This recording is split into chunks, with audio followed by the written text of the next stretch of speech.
It would help if I do this. All right, I think we are live. I'm going to drop the intro and then we'll go and we'll start reading here.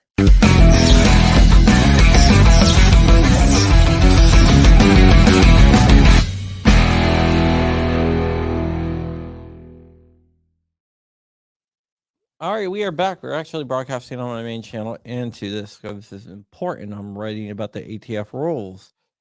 And you guys are gonna join me along for the ride just to keep me company.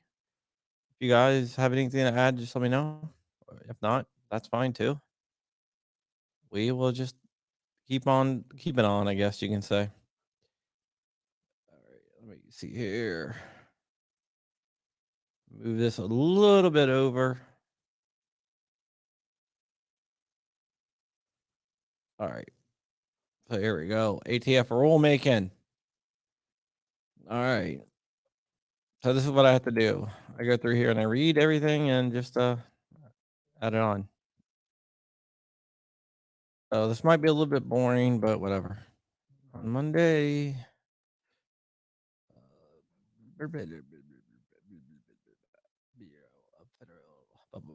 Let's see here. So this is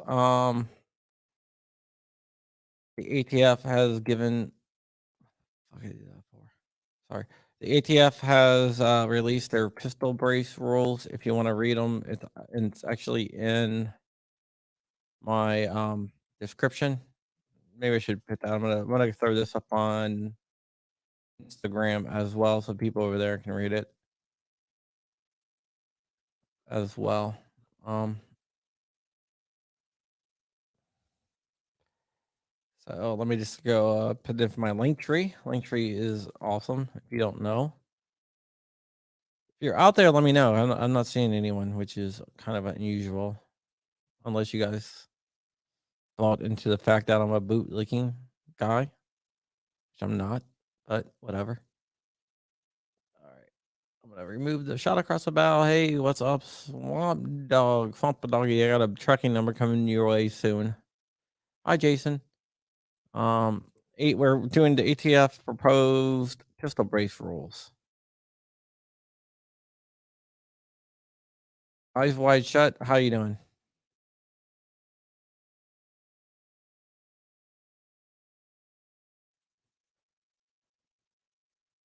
Um, give me 1 second here. I just want to get this up here. Wrong one. Wrong damn link. I can't freaking type today, guys. Chris Shoemaker, haven't seen you in a long time, buddy. How's it going? Oh, the stream from last night, not the one that, not my stream, but the other stream, Swamp Dog that you ran for a little while, that has been deleted. I wonder why.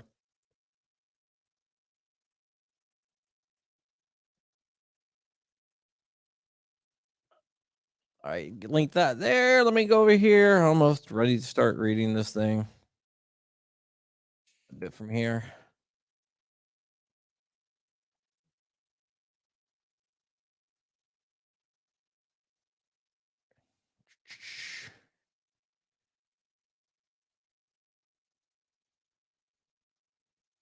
Kind of feeling this was going to come out.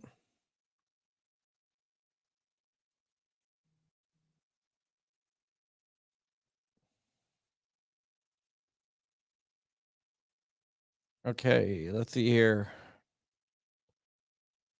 Yeah, I'm a very busy guy. Do a lot of different things, wear a lot of different hats. You guys don't know the half of it, man. All right, boom. Wait.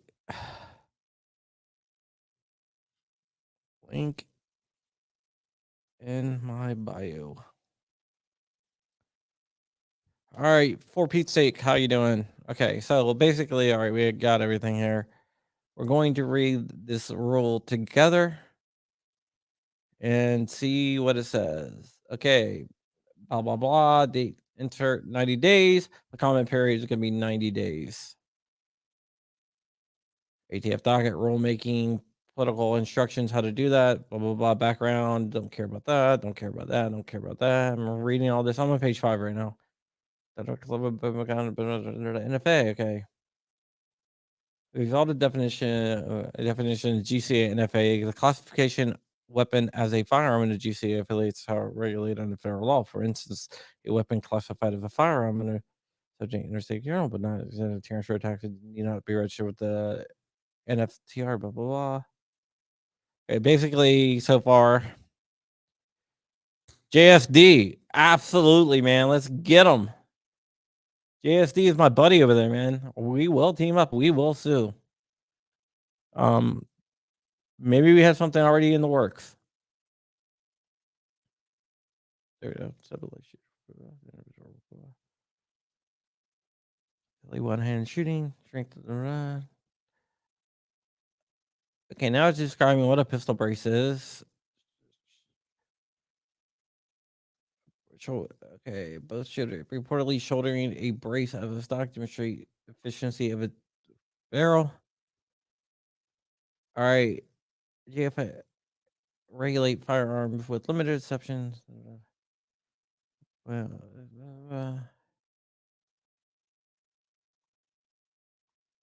ATF longstanding own position of firearm does not invade.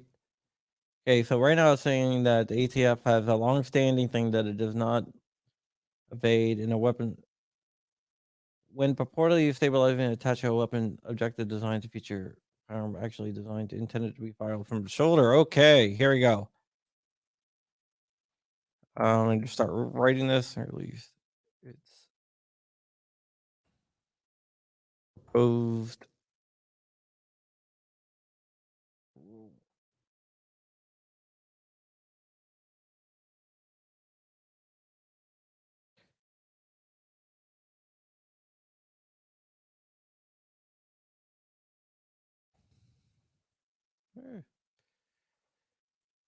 So basically, what they're saying here, let's see here. Okay, I put extra space in there.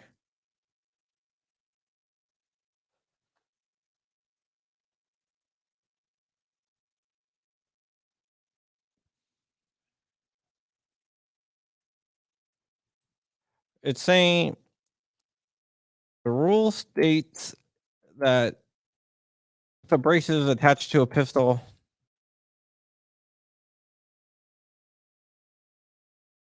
if a brace is attached to a pistol for the intent of shouldering it, I'm reading and interpreting it. Hey, what's up, all pal? If a brace is attached to a pistol and intended to be used to shoulder it, then it will be a SBR.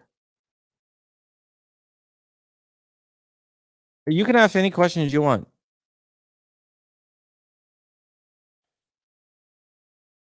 I'm only through with like 9 pages though.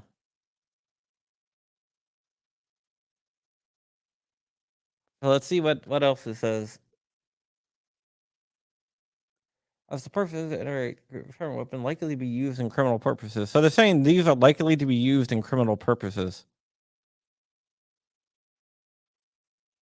Yeah, I knew like all in Powell, yeah, I knew it was coming back. I mean, it was basically a reprieve.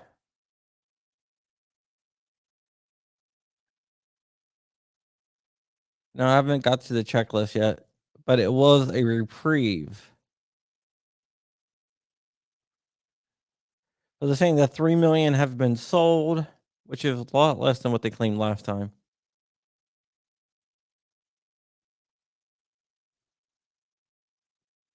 Application for a worksheet. $4.99 is a point system signed awaiting. But they do have a worksheet in here.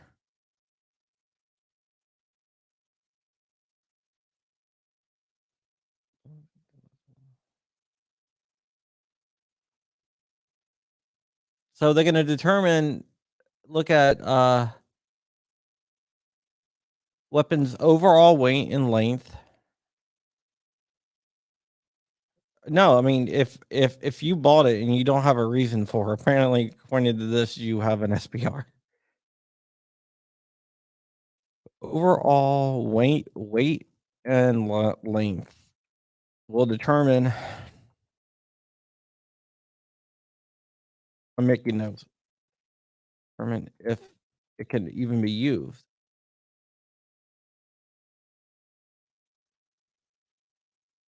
Can even be can be even considered.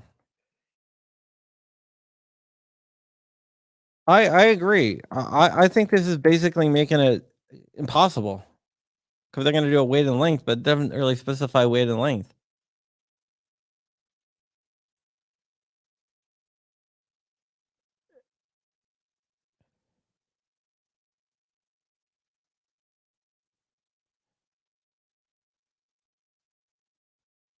Okay, if a weapon could be fired from the shoulder, what the hell? Okay, I'm looking at this spreadsheet.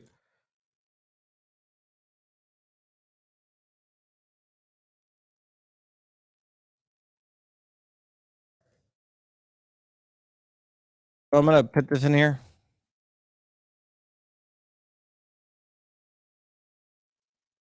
Check that out.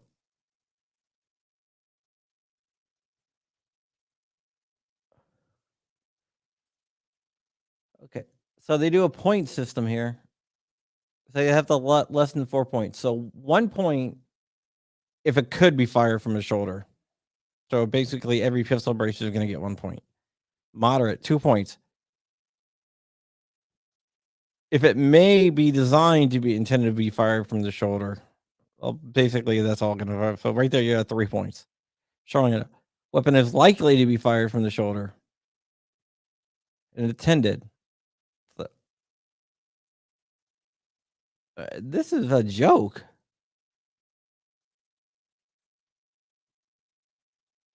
Point. Wow.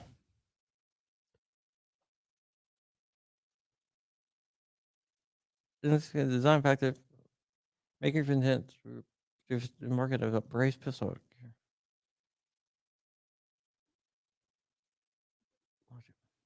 So surface area.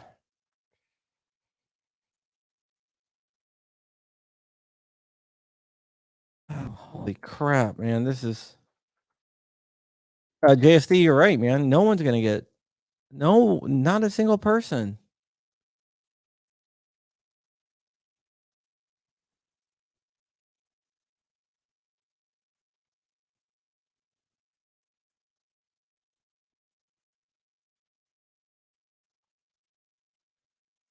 If,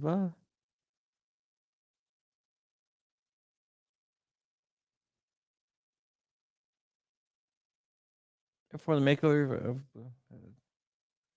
any maker or manufacturer who have received the confidence prior to encourage to recommit. Okay, they want everyone to resubmit their samples. That is crazy.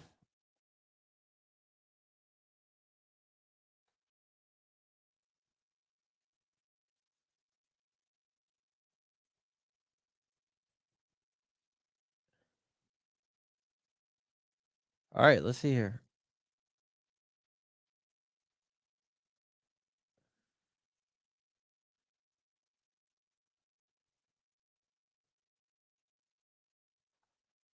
All right, here you go. Check this out.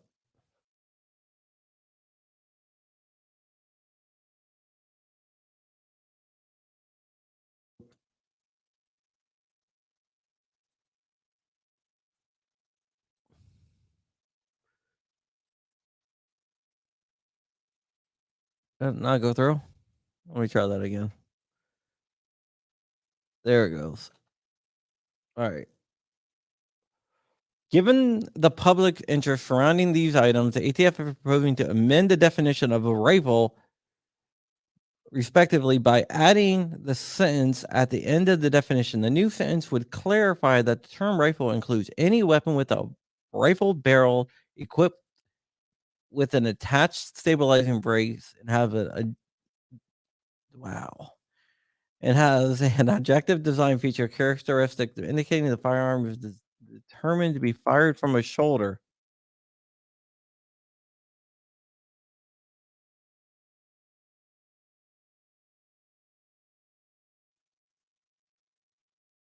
Wow, this is kind of crazy. Resemble. Okay. Here is checklist.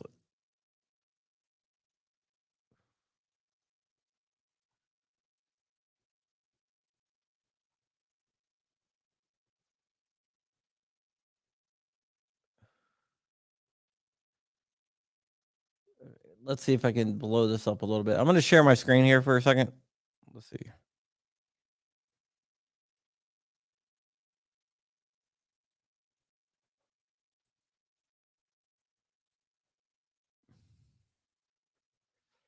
All right.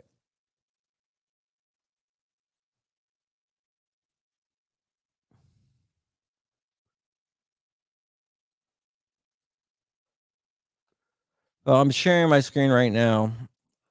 This is what we're looking at right here. We're going to zoom in a little bit on this and look. Okay. So let's see right here.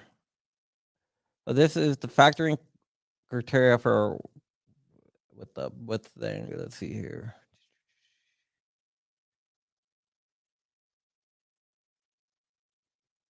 All right. So point value incorporates my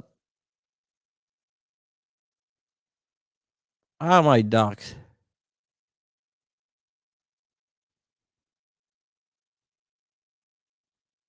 Okay. Incorporate shouldering stock feature design. One. Based on a known set of says that will be three. Device or zero. That's not gonna happen. Minimize surface area feature to discourage shouldering. No one really has that. Rear surface useful shouldering firearm. So right there, that'd be four. Materials added to increase rear surface shouldering. Not a lot of them. Non-adjustable fixed design. Adjustable for 5.6. Counterbalance non-folding. Counterbalance that folds, creating rear surface area. Fin type design with arm strap 0. Fin type design without arm strap 8. Cuff design to fully wrap around the arm. Cuff design that's partially wrapped around the arm 9. Wow. Wow, this is insane.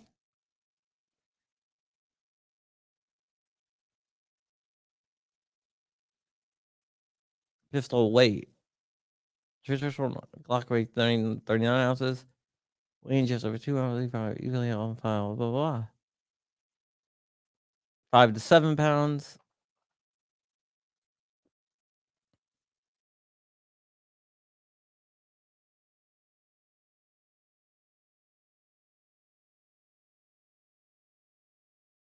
Yeah, the tail hook is now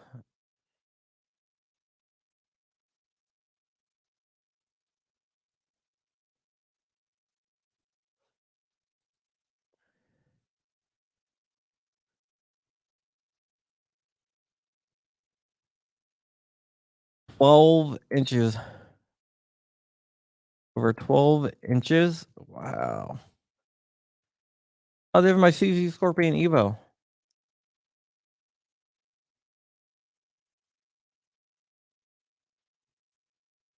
Over 64 ounces.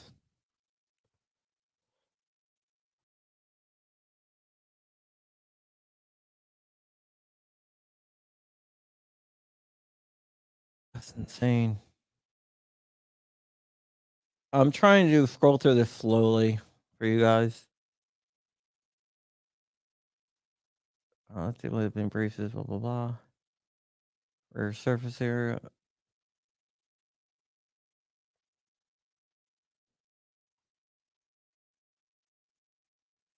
Adjustability. Let me know if you guys need me to slow down.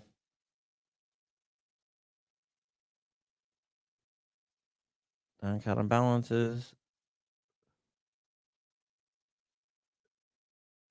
Okay, length. They don't have a length of pull thing that I saw.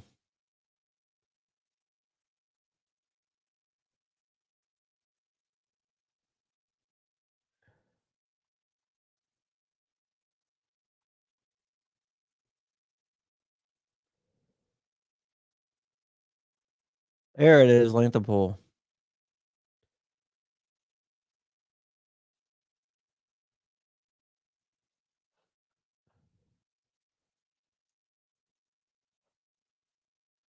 Okay, let's see length of pull. Maybe use a fire. Your full stop. Blah, blah, blah. Follow the front of it. Okay, length of pull. Let's see here. Okay, so firearms with stabilizing braces and correlate the length of pull less than 10.5 inches will not there any points or have a length of pull between 1 point. So over 10 inches.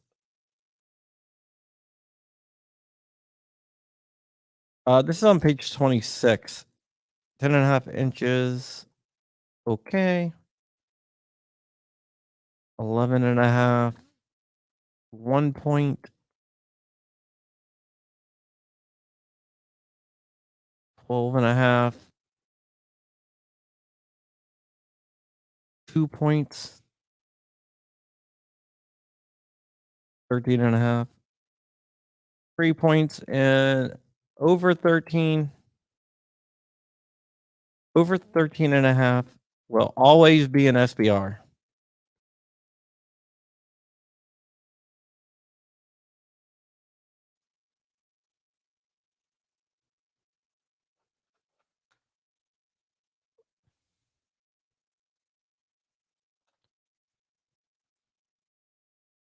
.2 points if it is it uses a standard buffer.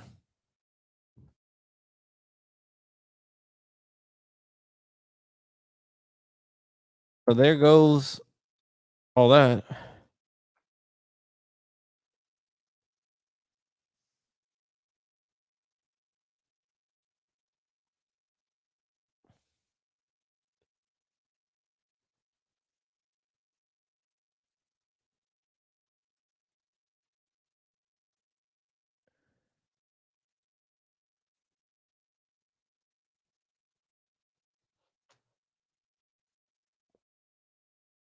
Hand stop will get you 2 points.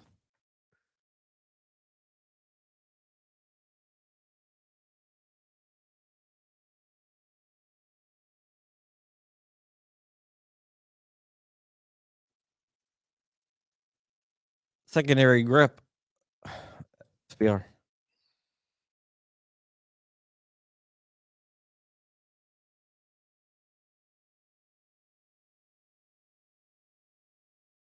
This is insane. Hit me with those super chats, guys. Or go to my Patreon to hit that.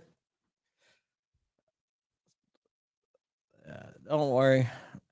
If JSD's out there, JSD knows what's up. We've been prepared for this for a long time.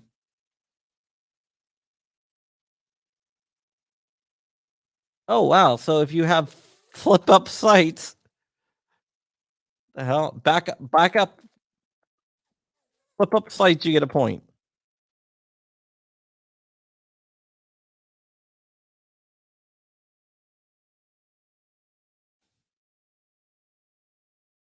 Red dot, 2 points.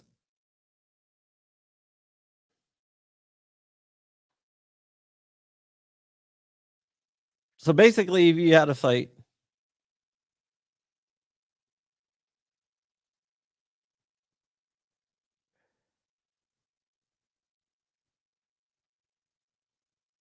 crazy.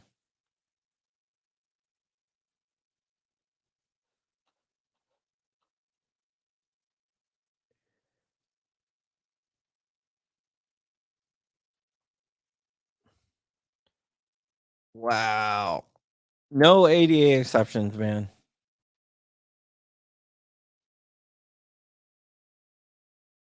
Or if if you if it's over 120 ounces, then it's definitely.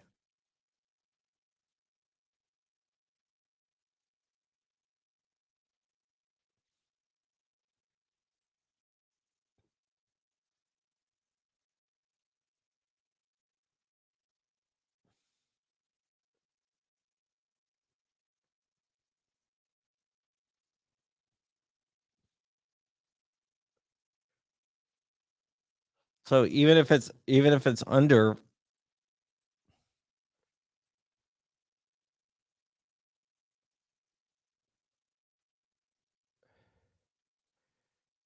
even if it's under 4 points, the ATF can still determine it could still say it's a SBR because they're trying to circumvent it. The manufacturer can be charged.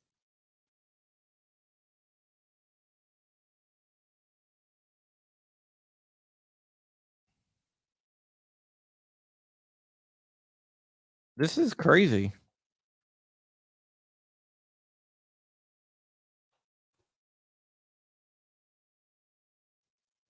Okay.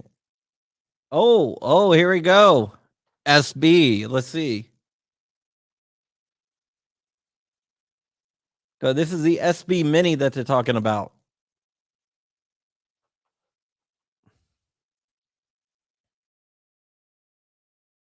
For those wondering, I do not have the mark of the beast.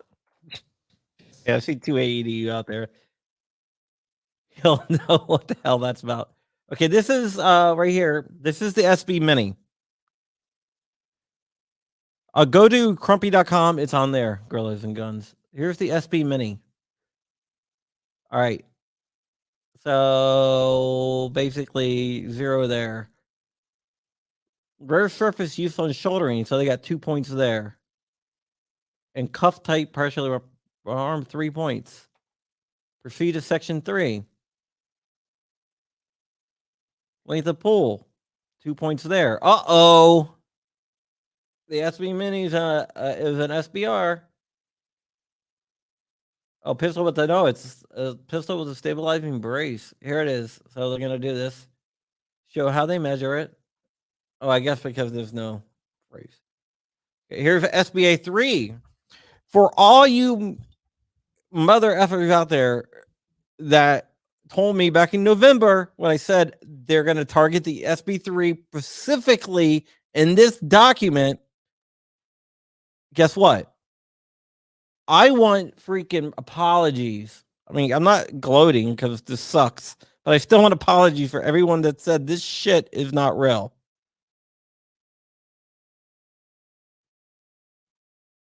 But let's see. Incorporates a shouldering stock feature 2. And at material added increases real surfing 3. Adjustable 2. Boom. All right. So SB3 under this is a freaking stock.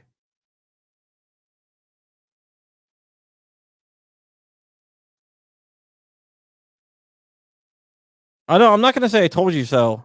I'm just saying that I told people about this.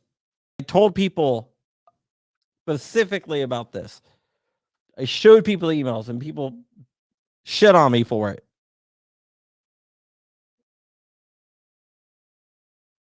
Okay, Shockwave. Let's take the Shockwave here. I'm just going to scroll through. Shockwaves are now SPR stocks.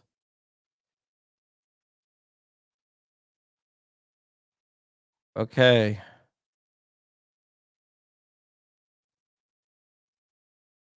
Federal files not having paid a stock letter. Okay, so basically, if you're a gun store and you have one of these, let's see what you can do. You can complete a Form 1 and submit a $200 tax stamp.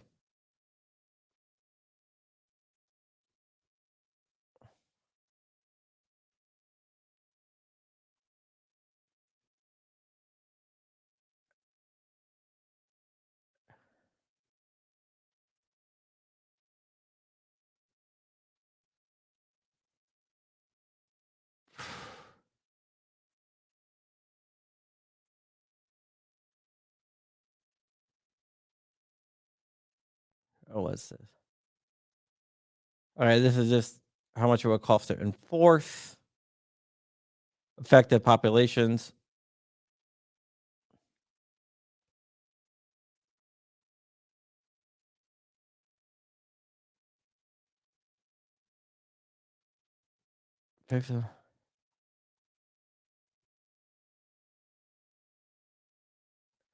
Oh, here it is. Look.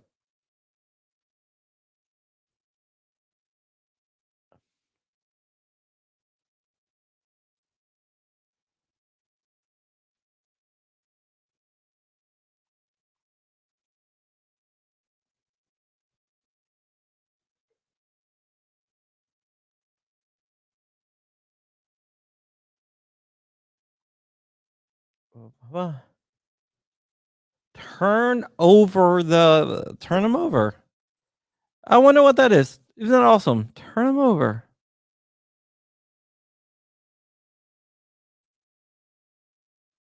Turn them in. Oh, they're gonna do it for you at no cost. How nice of them.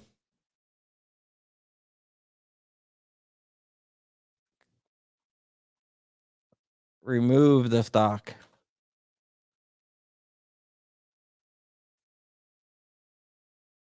Remove the brace.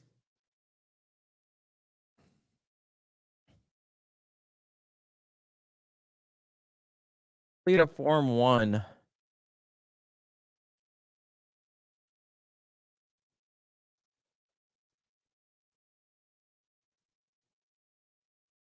That's when it costs the individual to apply for 2 firearms with attachment would be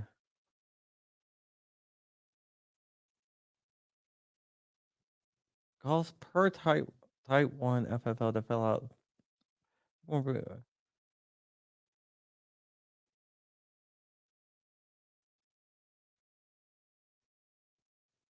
When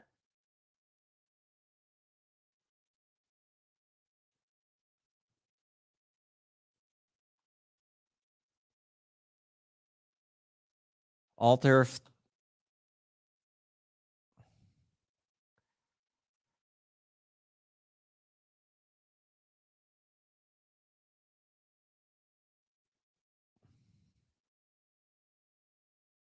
Okay.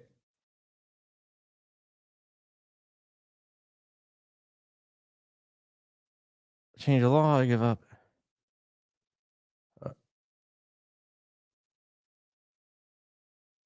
Alter the brace. Or let's see here.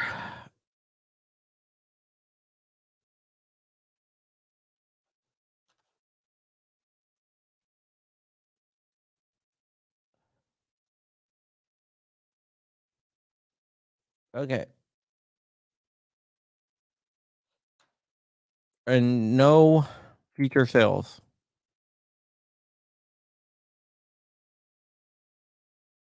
So if you were to not if you would go the route of compliance, everything that you own, all those braces are junk.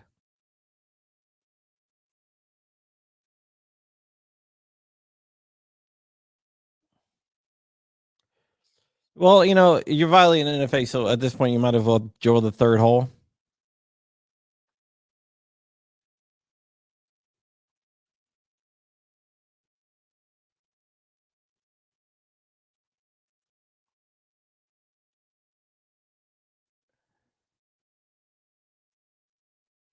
Oh, here's some alternatives. No change alternative.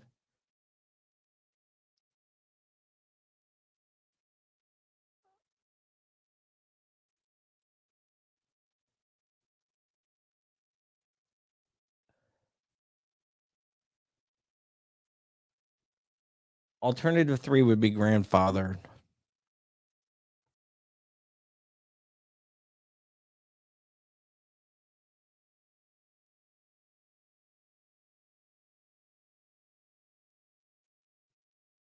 They do have an alternative 4 would be just a guidance, which you wouldn't have a force of law. And alternative 5 would be forgiveness of NFA tax.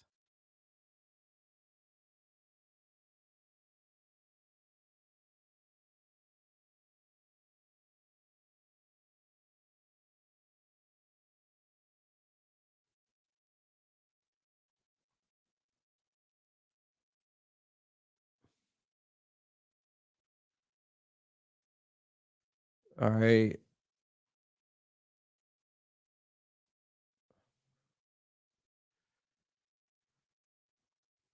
All right. So this is just gonna be junk. Respondent stuff like this. So this is gonna be nothing down here.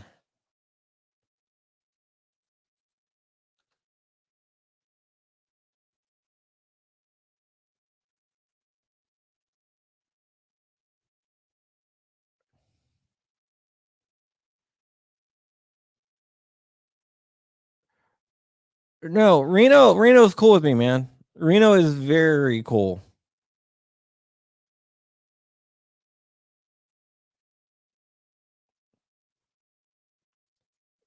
Reno actually believed me with everything. Reno actually made videos saying, "Hey, look, this is what I'm saying," and he's like, "I believe it." He's like, "Yeah," he's like, "I've seen the thing and I believe it." This is how to just to send in comments, which we all know by now, or we should, and just doing it, and it's signed by Merrick Garland, and there we go. All right, I read it all. I'm gonna write my article now. And going boating this weekend, I am going to be not joining you because I have my braces and they're not going to go anywhere.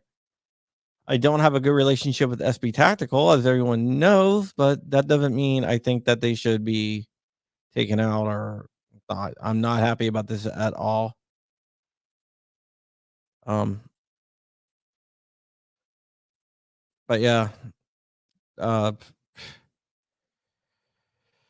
it's not good. I got my notes here.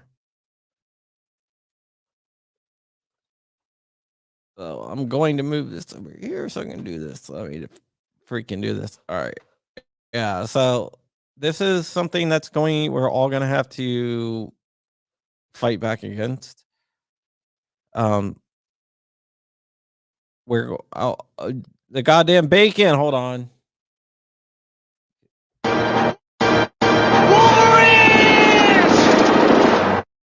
There you go, goddamn bacon. Yeah, I just read through the rules. I'm going to summarize this really quick here for everyone who's just getting in here. All right, these are what the rules. Okay. They're going to have a point system. And the point system basically going to mean that no pistol brace on the market is going to be this. Hold on. Buddy, man. Joe Drag is a patriot and a friend, and I'm glad to call him my friend. All right. What they want you to do, if you already have pistol brace, they want Rich, you can come in and join me, man. They want to have everyone resubmit their samples. Right? So everyone. If your thing's over 64 ounces and over 12 inches, it's an SBR.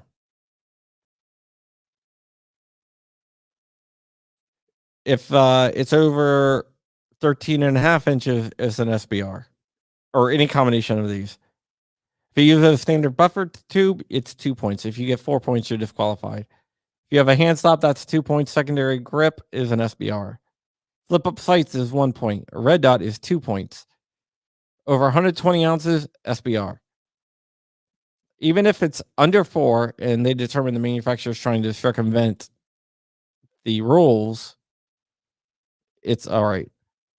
The SBA 3 is a stock according to the ATF. This is according to the ATF. You can turn them in at no cost. You can remove the brace. You can alter the brace and not future sell it.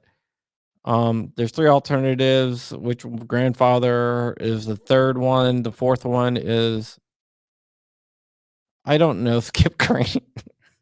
I don't know what the hell they're thinking. If you have sights, it's a point, man.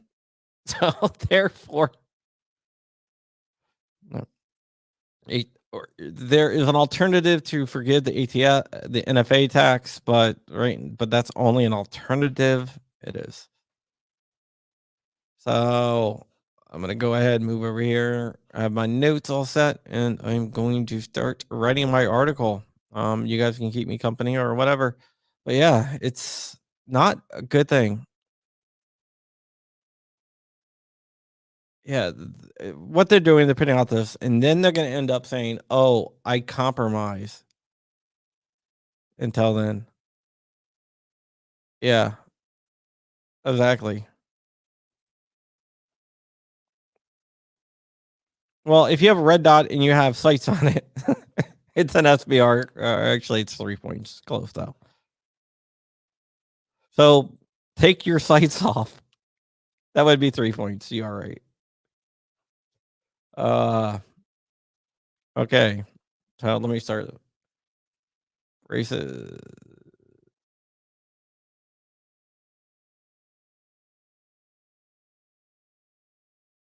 It's guidance. It doesn't have force of law. Unloaded.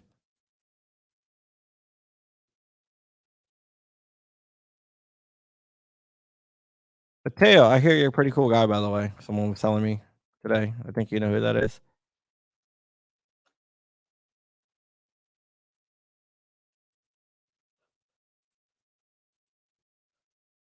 Yeah. Discord people, I'm gonna throw something in there in the Discord, and you guys will see.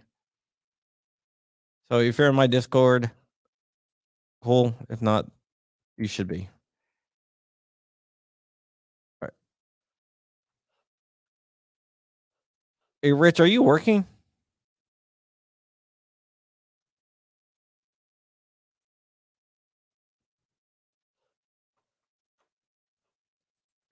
If not, let me throw this in here. There you go. Click on that link if you're on Discord. I lost my damn StreamYard. Oh, there it is. I got it back. Yeah, like, what's the deal? I want a cheat code. Yo, Rod Mills. No show today. I was gonna skip out on it anyway. I just jumped in here just to do this, and I gotta write an article, and then I gotta write multiple articles. Holy shit, I gotta write multiple articles. I literally have 8 documents open writing 8 different articles.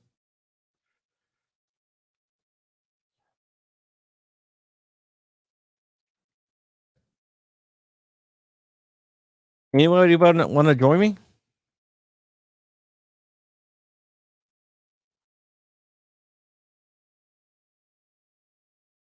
Give me 2 people at least. Come on. Want to come in. All right. So if no one wants to join me, any questions out there about what I have read to you guys? I think this is very bad, and I think we all need to comment on it as much as possible, because if we don't, oh, here we go.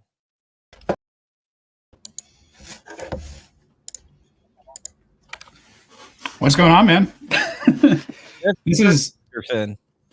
This is crazy, man. Like we were talking about this for a while, and actually I was talking with Alan out there. We had a long conversation about it, and everyone was celebrating victory when the proposed guidance initially came out months ago. Yeah, I told everyone it's coming back.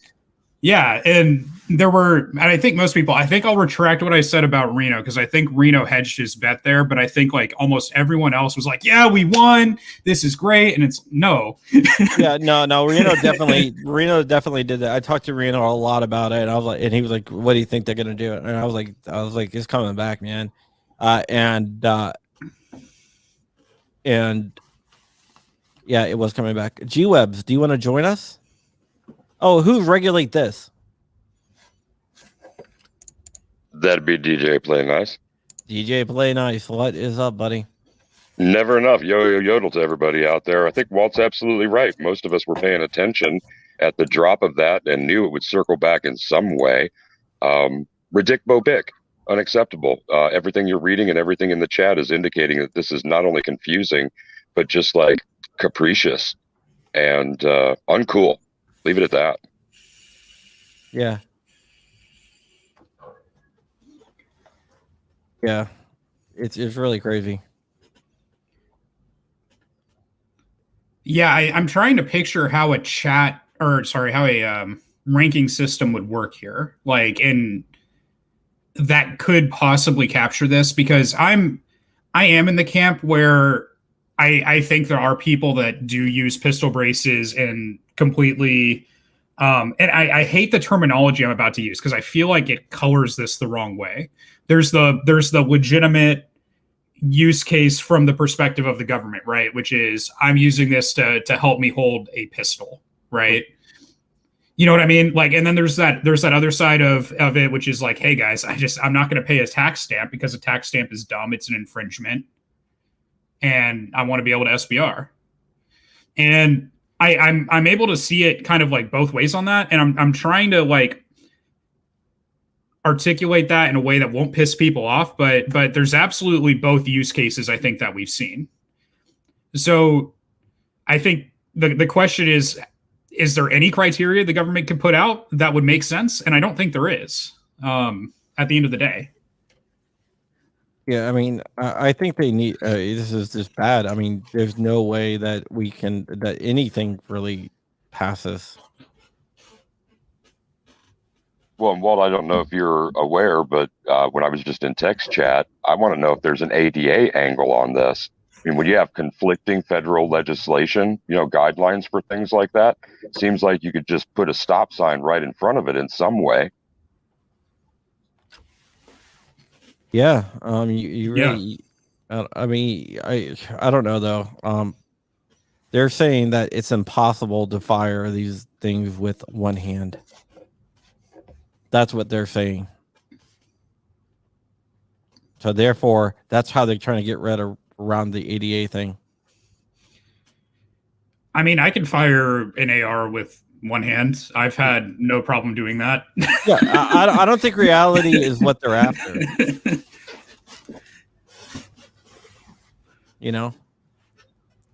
Yeah, I think that's the thing, right? Is that it's these sweeping kind of generalizations about how I get the sense of an administrator, like some kind of government administrator, trying to write something down that like kind of makes sense in their head. You know what I mean? And that's where this goes. And they kind of develop that conversation because there's nothing else that they can really do that would work. And then we get a lot of, I feel like that's a lot of the strange kind of regulation that we get here. Yeah, it is. It is. There's also the omnibus factor here, because it's like tossing in all these different things all at once. And some of us might think that some of those are being sneaked in because of some futurism. I think standing pat on the present and what those actual, proposals are is important. But I want to go back at that angle. Isn't there something ADA or otherwise that would just poke straight into it and make that recede before the comment period ended? But I know what you're saying. But what they're trying to say, they're taking the unrealistic thing that says, "Oh, you can't fire these with one hand," which is bullshit. But that's what they're saying. So that's how they're trying to get around the ADA. So yeah, we can go after them with the ADA and say, "Hey, no, you're wrong. This is," and I don't want to speak too much on the legal things of what we can go on, but you guys can do that for me. because I don't want to, how do I say this? I might have Conjecture. some inside knowledge. Huh. Well, as always with air quotes, most things here are, not exact. Yeah. Walt feels that. And the other thing is, we were talking about intention earlier. In the chat. The aspect of intention of use. Come on now, you can intend. I said you can intend to shoulder a howitzer. Doesn't mean you're going to do it. That is some crazy, head check me on this. That's slippery slope stuff like mad. Don't get it. I don't think the average person once having that illuminated would be behind that either. Okay, I'm gonna say right now, I have pistol braces, and let's say they do pass this regulation, so you have to register them as NFA items. I will still have pistol braces, unregistered pistol braces. I'm saying that on the record, and I know my chat, everything I do is monitored by the ATF. So hi, ATF agents. Hello, ATF. How are you? Yeah, I mean, anytime you talk to me, just assume the ATF is listening. Even though I was accused of being a Fed last night, which is kind of funny. The worst Fed ever. But yeah, I'm not. I as far as like the personal skin in the game, like I'm not a big fan of SBRs broadly. I think you should have the right to them. I'll fight for that right. But like for me, I'm like, the reason that this makes me upset isn't because I'm personally affected in any way. This isn't like what I'm into. The reason that this is upsetting is that the ATF has been given the authority to define these things in the first place. They don't have. Right. And that's where it's like, okay, well, like if you get to define the law, in my opinion, that means that effectively means you are writing the law at that point. And that's where we have to say, hard and fast, wait a second, something's gone wrong in how we've formulated these administrative agencies. Yeah. Like from the ground up. Yeah, exactly. Yeah, it's crazy. I don't think. I mean, I don't think this is a. I don't know, man. Douglas is loading all his guns onto a boat as he speaks. There's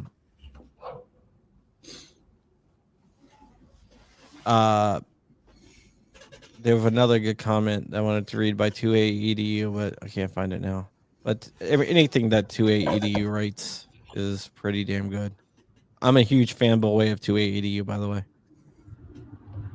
I don't know. Do you guys watch his content? Or you should. I think it's been a little bit. I need to go check because I get a lot of. I've subscribed to so many channels that stuff just gets buried. Yeah. Yeah. It's time that we fight back. What's up, Skate? Yeah. The point system is kind of comical.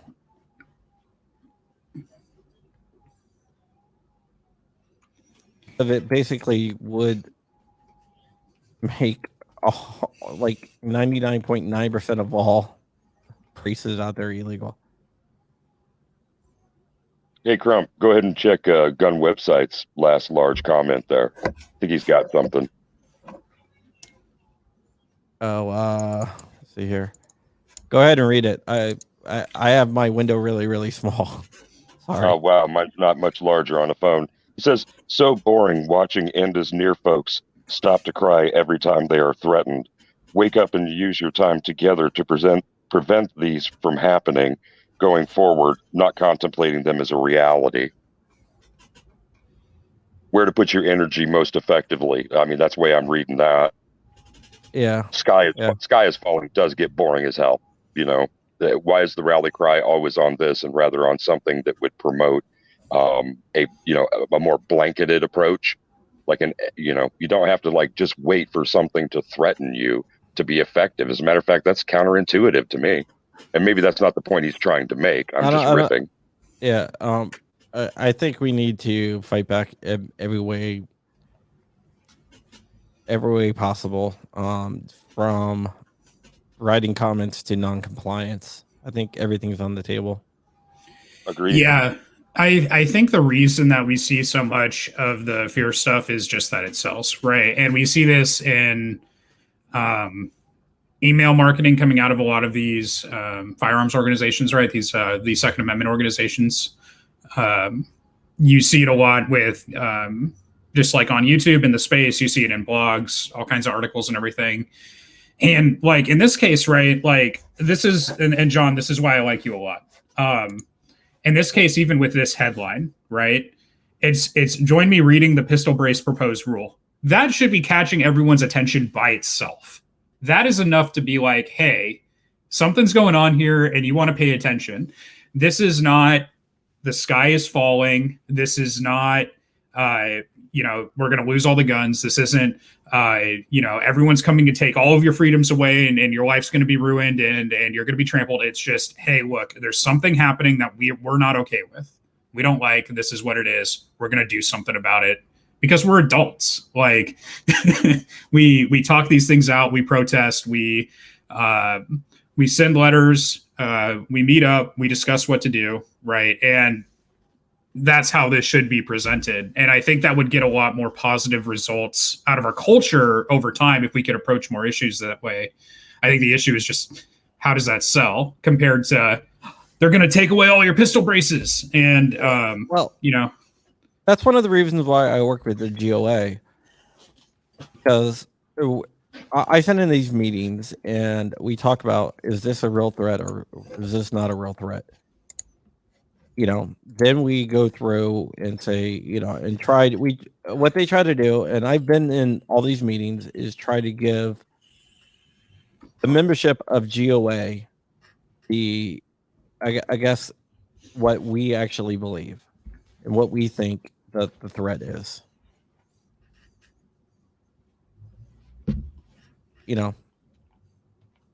Yeah, and I think we need more of that. I think you just sold me on a GOA membership.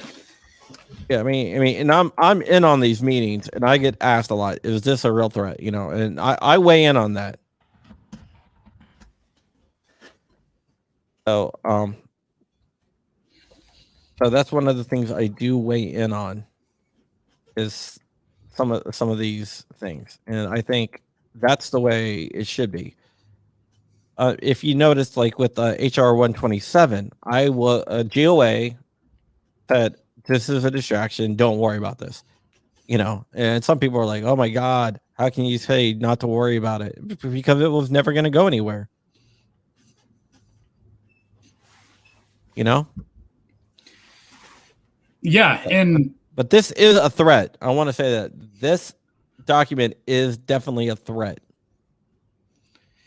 I'm inclined to agree. Like, I don't think that that's debatable. I think what we need to discuss, like, more broadly, and this is off topic from this discussion, but it's that how do we identify what is and isn't a threat, and are we capable of persuasively engaging the rest of the community? Because we have a lot of, right, like we're talking with a lot of very like libertarian to like anarchist thinkers kind of in this space, right? Like just in this pro-gun space, a very anti-government, anti-authoritarian space. Well, that's why I have you on, because yeah, you're not the usual.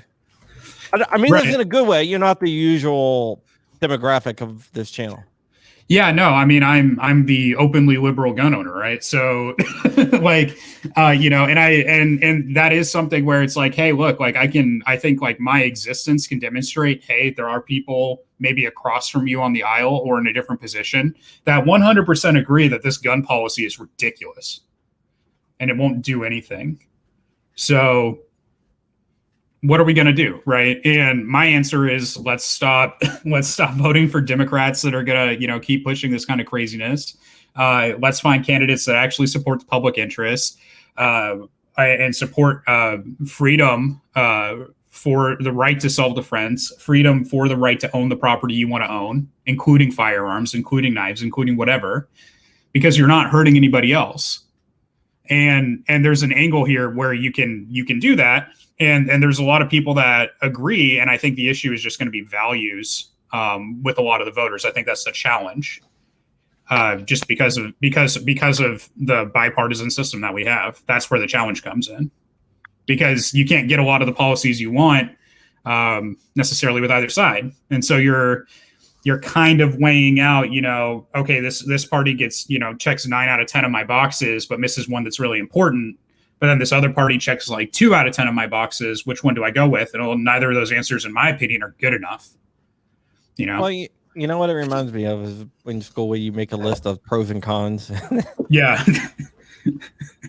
I don't think it's a great way to vote. I think we should. No, I'm not saying it's a great way to vote. Yeah, no, I'm with you. Yeah, it's just like we don't have candidates representing us. Most people will migrate to a more Lincoln Douglas style, though, especially when they're in formation mode of what it is they think. And Walt, you struck on something. You've known me for a while now. I am quite fond of saying 2A is bipartisan. Absolutely. Fractiousness, lack of acceptance, or I'm going to say it's based on understanding. Spreading the wings of the Second Amendment to come, and cover way more people, and that unified voice, all of us independent thinkers and speakers, however, is also part of something that I thought of while you were speaking, and that is the pursuit of happiness. Happiness, I'm not going to quote a Beatles lyric there, but here's the deal. If it is your fence, your house, your home, your property, and that is your pursuit of happiness, I don't think that there are a lot of people that would be opposed to that. Responsibility to self in that pursuit is something that all citizens should be able to understand and endeavor and support. What do you think? Yeah, I would. I mean, yeah, I would. You got the people out there trying to say if you write a letter, you're bending over. I don't think that's true at all. I don't think that's true at all. The colonists wrote letters to Britain, including the Declaration of Independence, right? No, but I completely understand where, well, not completely. I do understand where some of them are coming from. And there was a video that I watched that the boating accident thing. When I first heard that, yeah, it was funny. It's getting old. The grind on that is kind of silly. And that was an observation made by a content creator. I wish I could remember the channel name right now. He referenced the rocket's red glare. When that time came, it wasn't about putting something in a boat. It was about standing tall. Yeah, I think I'm on record saying that I'm for non-compliance and I'm not going to comply. Yeah, but I understand that that's a jibe, a joke kind of thing, Yeah. But the fact that it's so disingenuous for most of the people who could, on the opposite side of their expressions, be saying, "No, I'm going to stand tall on this one." I get humor, but it's not funny to me. Yeah. Here's something, right? Before this ban goes into effect, I will have, if it is going into effect, I will have around 10 newly made SBRs, or what the ATF could say SBRs, brace pistols. After this law goes into effect, guess how many I'll have? 45. Right. Which means, no, I'm not giving away. Anybody who wants to give me their braces, you can email them. You can not email them to me. That would be kind of like Star Trek-ish. You can mail them to me. I guess with 3D printing, right? 3D printing, I guess you can really email them to me, whatever. Yeah, I think. Gosh, I'm seeing some comments here on like why like no government is justified, and I think to those people out there that think absolutely no government's justified, like one, I don't think that keeps with our founding tradition at all. our founding fathers literally set up a government. So you would have to dispute the basis on which they did that, which I think is something that you could debate.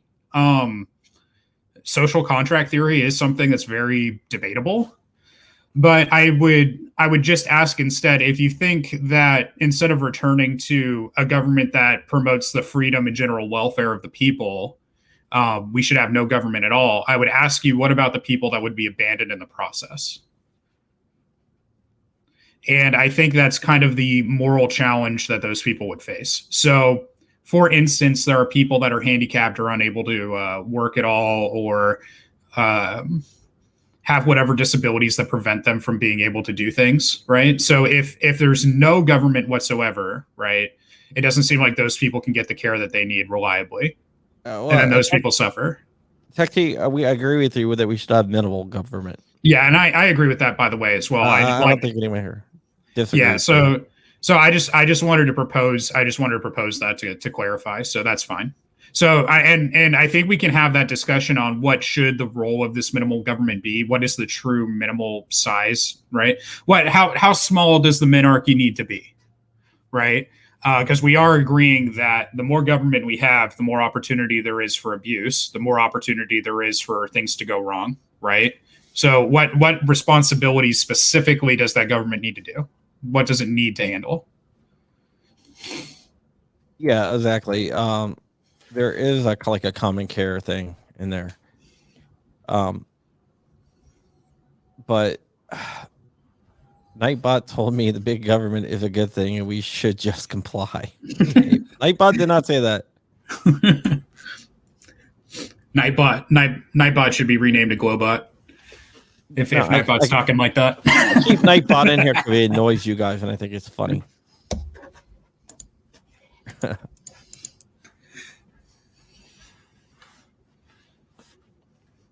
Yeah, it's a ridiculous thing.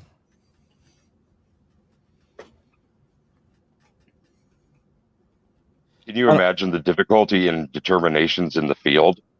Can you imagine the training that's going to have to be involved for that kind of thing? And we're speaking hypothetically here. In the field, an agent is going to have to make a determination. The checklist like that, all the little rabbit holes you can go down. I mean, is it going to come down to how many twists you have on a screw or something like that? What fasteners are going to be used? With all those things, and as nebulous as it is, and as unapplicable, I would imagine, when we're talking about even, some custom firearms, which we can all make as citizens. You can make your own firearms. Having them apply something so radically difficult to comply with anyway. Still not digging it. Yeah. Actually, to piggyback on that, that's another issue, right, that gets brought up here, which is that you have these officers getting this training now on identifying these things, and a lot of these things could be nebulous or difficult to identify. And an officer making a good faith call within their discretion that they've been trained to do means that, like, let's say you get arrested off of that, but it wound up being, a bad arrest or whatever. Factor that in with like qualified immunity issues as well, and you don't really have much recourse anymore. And that's a huge problem, because now we're having officers assess things that maybe they're not actually going to be well trained enough to assess in the first place, and arrest you in quote unquote good faith because of that. And the system's going to go ahead and kind of allow that. That's a huge issue. Agreed. And the undercolor of law difficulties that would be presented in that paradigm as well. Yeah, just not digging it. That's the best I can come up with. I'm chagrined. Yeah, Mateo thinks qualified immunity should go. I think Walt would agree with that. And okay, I wasn't sure about you, but you agree with it too. I think qualified immunity it's kind of a complicated subject, but generally speaking, it covers way too much. So yeah, I think we have to discuss it, because the role that it plays, which is, hey, I'm the officer and I'm just trying to do my job, and this way you kind of get to go after my department and everything. When I've talked to my local sheriff's department about that, that's been kind of their defense of it. And I'm inclined to accept that defense. I think that we've gotten more issues than not from this being a thing. But like the justice system as a whole, I think has a lot of issues and needs to be kind of readdressed, because like our Fourth Amendment rights have been whittled away a lot. People don't flex their Fifth Amendment right enough, in my opinion, you know? And I'm not a lawyer, doctor, or milkman. Okay. But that's my take. Yeah. Do not disagree. As a matter of fact, fully support that observation. Would that it were not so. Yeah, it's crazy. What's really crazy, if you're gonna have sites, then guess what? You get a point. What if you just put a bead on it, like, you know, like shotgun style? You just have the front bead. Well, if it's flip up, then you're done.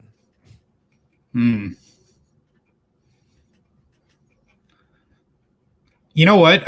We can get those ones with like the OK sign and then like the middle finger at the end. You know, clamp those down on the quad rails and call it good. Do a little ghost ring. Nice. Yeah. But yeah, I don't think that the ATF can credibly enforce this to begin with, too, which is another thing. Like they'll enforce on some people, absolutely. Like they like to make examples. Anybody want to hold my dog? But yeah, I don't think that they can like incredibly enforce en masse. Like there's no realistic way for them to deal with mass noncompliance, which is what they're going to have as an outcome of this anyway. So it's kind of like it's like a selective oppression of a few people, a little bit at a time, which is still wrong. But I think that's also the other reason why it's not the apocalypse. You guys keep talking. I'll put you on mute. So I'll just kind of keep going on that thought. So like if you think about it, right, the ATF, with how many millions of firearms crimes, quote unquote firearms crimes, are committed each year, right? Where it's something like someone having a non-compliant firearm. The ATF literally can't grab all of that as it stands now. What does adding more rules do for them? It increases their workload, you know? It gives them more excuses to do things, right? But they already can't enforce as it is. So what are they going to do, right? And that would be another question. How are you going to make it so that, you know, these millions of pistol brace firearms are going to get inspected and turned in to the ATF? Like, there's no way to do that.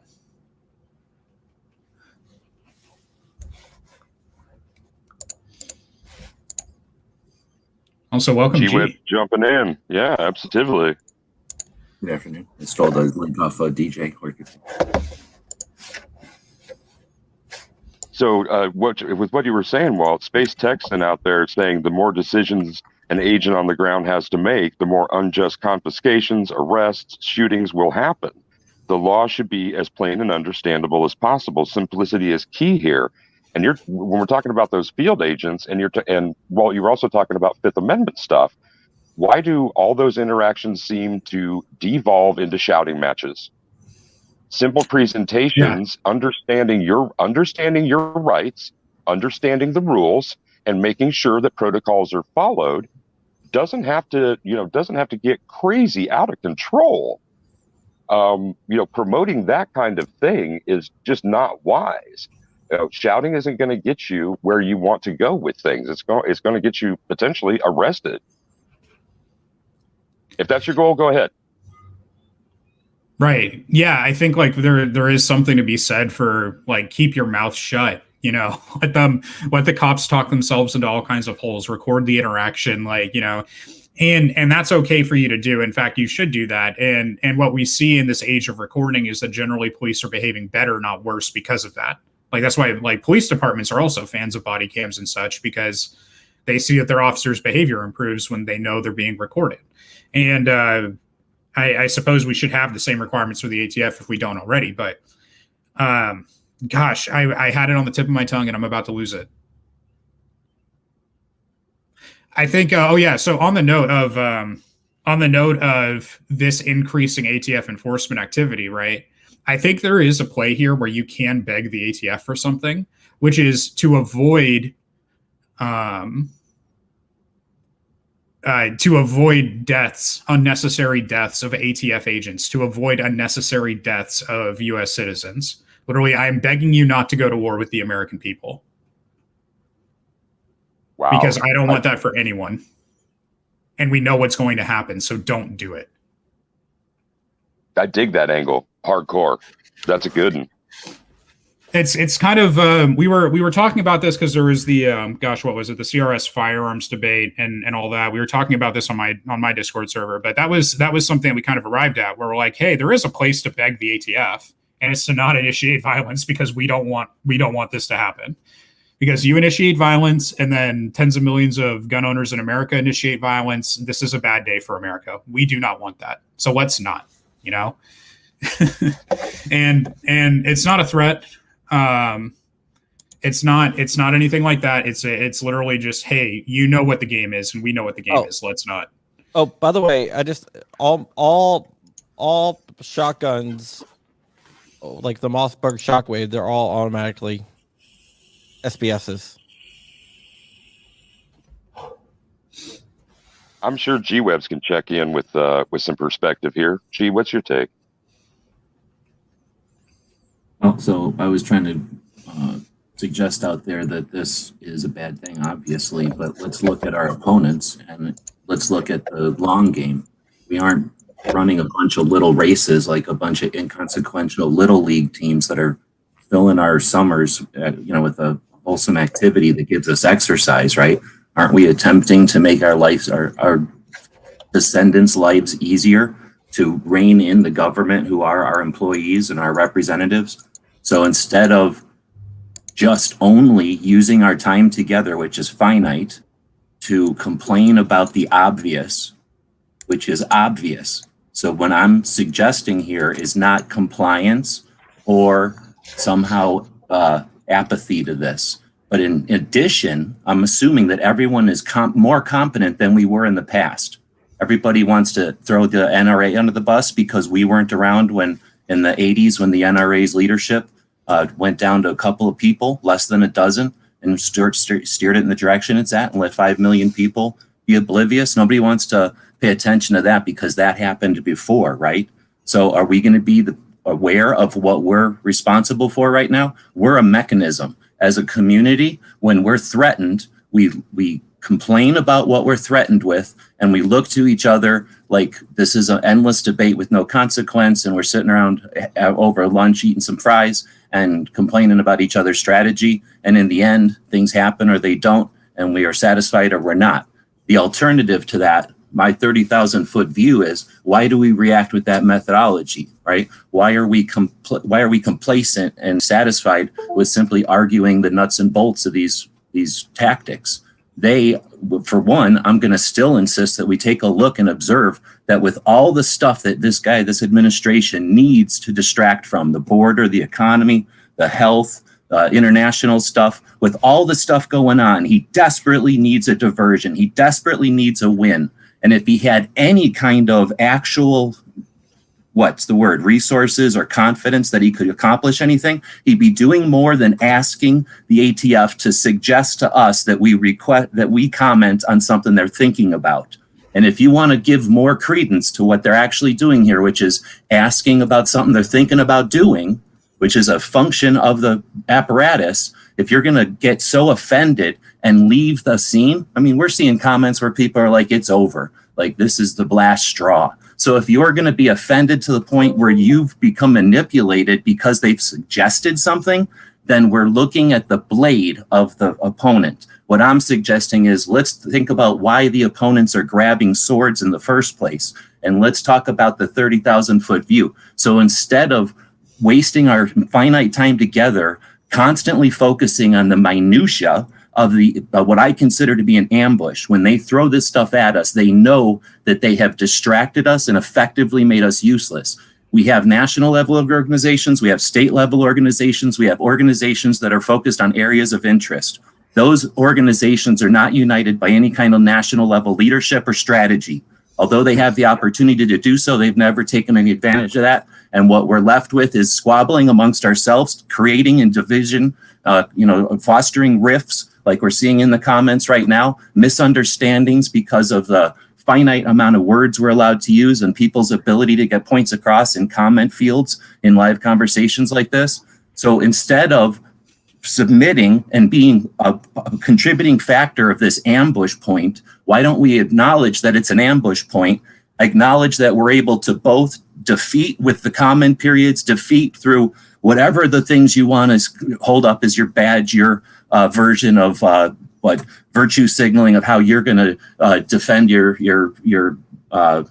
rights or whatever. But instead, let's look at what could actually be done. We've got resources at a national level, including, again, those national level organizations. We've got ladies that are changing the face of gun ownership to the representatives at the national and local level. We've got the new gun owners that have come onto the scene who are represented by gun owners groups that are not new, but have got new huge membership lists. So they're experiencing massive membership growth. We have resources that we are untapped and we're not using with any kind of air traffic control, without any kind of overall leadership, without any kind of overall strategy. So my suggestion is if we change our tactics as individuals and had 30,000 foot view conversations when these kind of ambushes come up and take care of the ambush itself in stride, like we're capable of doing, I'm totally confident that us as a community, just like we did in 2012, when Obama put 23 executive actions at us and we had, again, no unifying leadership to show us how to defend against that. Grassroots activism defended against it. And we just have to grab that which is in us and then additionally challenge why they're choosing a sword to come at us instead of all the other weapons that were on the wall. Why are they coming at us with this? Once we can effectively stifle their ability to come at us with ATF comments, we've changed the game. And ideally, we've strengthened ourselves as individuals because we have new methods of working together. And we've challenged our national level organizations to not just accept our $30 donations and pander, but instead offer leadership that a national level organization with sometimes decades of experience and Rolodexes and all the other assets they have can offer that we suggest the NRA squandered. That's my point. Yeah, I think there's some truth to that, but I also Walt, can I break in for 1 second? Are you fired up, G-Webs? I yell because I have bad internet. Oh, okay. But no, I'm not fired up. I'm pissed because after years of watching the same old manipulation, it gets boring watching people get mad at the details. I keep saying, if you're going to continue to watch The Blade, you're never going to question why the adversaries pull a sword off the wall. We can stop them from fighting us by questioning and defeating them before they pick up the sword and not waiting until they've drawn blood to try to work together. So yeah, great. Like let's focus on that point, right? So why are they, let's go ahead and use the Kung Fu movie analogy. Who's the director of all those? Shaw Brothers? I'm thinking like the Crouching Tiger, Hidden Dragon type thing. They're going to run to the wall and grab the sword off of it and then start kung fu fighting for no reason. Ang Lee? Yeah. So why is that happening? I think it's pretty clear because guns are a partisan issue. Why are guns a partisan issue? Right. And if we can't address why it's a partisan issue, then we could turn to the partisanship, right? Why do we have a partisan system? Where the American people don't vote consistently for a gun interest. And this is where we're going to have either side of this argument, as far as the aisles go, I think, start to eat a lot of crow, right? So we're going to have the people that are on the left side of the aisle saying, hey, look, I'm seeing that my choices right now are to vote against the rights and interests of minority groups that I think are deserve protection. And that I cannot do. That is a moral line in the sand for me that I cannot cross. And on the other side, we're going to have people that say, you want to take people's businesses away. You want to take away their way of life. You want to take away and tax their income until there's nothing left. I am not okay with that. Right. And we have these kinds of debates going on where there's non-starters. And I think there's an uncomfortable truth here that no one's really a single issue voter. And then that's going to drive a lot of this. I'm a single issue voter, and that issue is liberty. I mean, Nice that's a lot of comeback. issues. I know. That's a lot of issues, though. Touche. Well, yeah, and what G is saying, essentially, up the game and get a macro view, put that macro lens on things is yeah, that's something we've been bandying about for quite some time. It's hard to bring people into that fold. And to that, and speaking to that, the fold itself, embracing the margins, those new gun owners, those that have never participated in the conversation before, shunning them or marginalizing them is freaking stupid. I mean, all voices. Go ahead. Yeah, I mean, so like, can we just talk about the elephant in the room here, which is money in politics? You can talk about whatever you want. Yeah, I mean, this is the elephant in the room. Like we have corporations and PACs and the elite establishment pushing down and selling to us, commodifying our policy views. This is the elephant in the room, and we have to be able to do something about that. And the problem is, just about anything that we do to do something about that is going to invalidate a lot of work from organizations like GOA, like FPC. Because why, if the corporations don't get a say in what the public policy is, why should the nonprofits? They're taking donations too. People are earning a living out of those. They have a financial interest in the game, right? So we're going to lose that advocacy if we go that route. So that doesn't seem to work well for us. So what can we do, right? And this is where we kind of go, well, damn it, like this is the problem. We have this money in politics. And that's how Bloomberg is able to push these massive things to disarm the people. That's what he does. He leverages money, which buys votes. We know that. I think that's beyond a shadow of a doubt, at least in my mind. So if that's the case, okay. But then, on the other side, we have pro-gun groups buying votes too to counter it. We're all playing a dirty game here. And that's not to say that we're wrong or that we are inauthentic or that we shouldn't be. Right. It's just to say this is the game now. We have to lobby. We have to do the same things that our opponents do in many regards, and just in order to have a seat at the table and be represented. And I'm saying that the fact that that's the game is a problem, that we can't just have people that think about liberty and actually engage us in any kind of meaningful way, and just discuss the arguments and the merits. Because I think if they did that, it would be pretty clear that we win.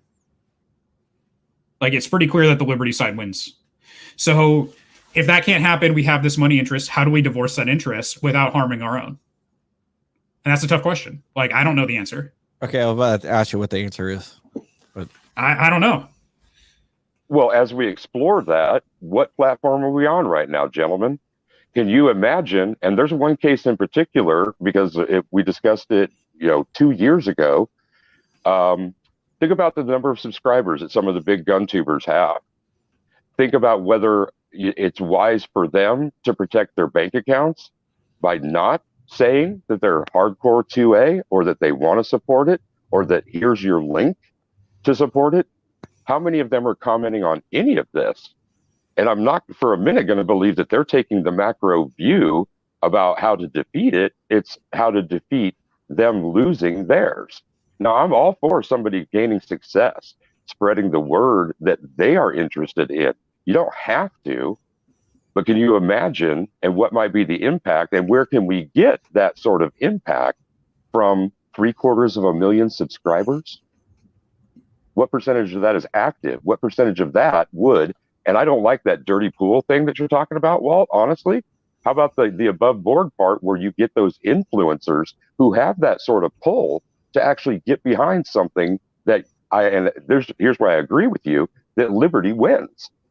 Well, why is that dangerous? How did it become dangerous? They've had the potential since 2014. Most of the ones that at least I'm thinking of, if you're thinking of the same ones, because we could all be thinking of different, whatever. I know who you're thinking of. Big YouTubers or whatever, but most of them grew at a time when I was talking about Obama and the 23 executive actions. They grew as a consequence to the interest and the phenomenon of all that. So since they literally grew from that, and most of our audiences on YouTube, they accumulate. So, all the audiences that all the subscribers that we accumulated back in 2015 moved on, and they may or may not be interested in firearms. But for a while there in 2015, when every single news source was focused on it, they were, right? And if somebody is literally just in it for the money and they wanted to exploit that, they would. right? And there's nobody that does that. So I don't think anybody actually is trying that. And I think the reason is because it wouldn't make any money anyway. Because there would, nobody would show up to a channel that was just 2A or whatever. Yeah, I mean that's that's a problem that I have because I'm talking ideas and I have a gun. And now if you're talking to like now if you're like, oh, somebody has this, a lot of subscribers, they get a lot of views or something, right? There's some indication that you're like, oh, they've got influence. Well, here, unless every time they suggest something, everybody buys it. You know what I'm saying? Like now, if it's that level of like Oprah, where like buy this book and millions of those books get sold, then yeah, shame on you, gun Oprah, for not saying stuff like comment on this. Contact your senators. DJ will drop a link. Contact your senators and your congresspeople about the Chipman nomination, right? Like shame on if there is someone with that kind of influence. But the thing is, I think the reason that they don't bother is because they know they don't have it, and it would just sit there like a big dud on their stats. So they experimented, I'm sure. They'd try all kinds of things. And if it was profitable for them, they would. I think that they have no ability. Say if they had the ability to influence people, they'd be selling a new product every single day and just get super rich. So I guess let me throw out this question, just to return to like this money and politics notion.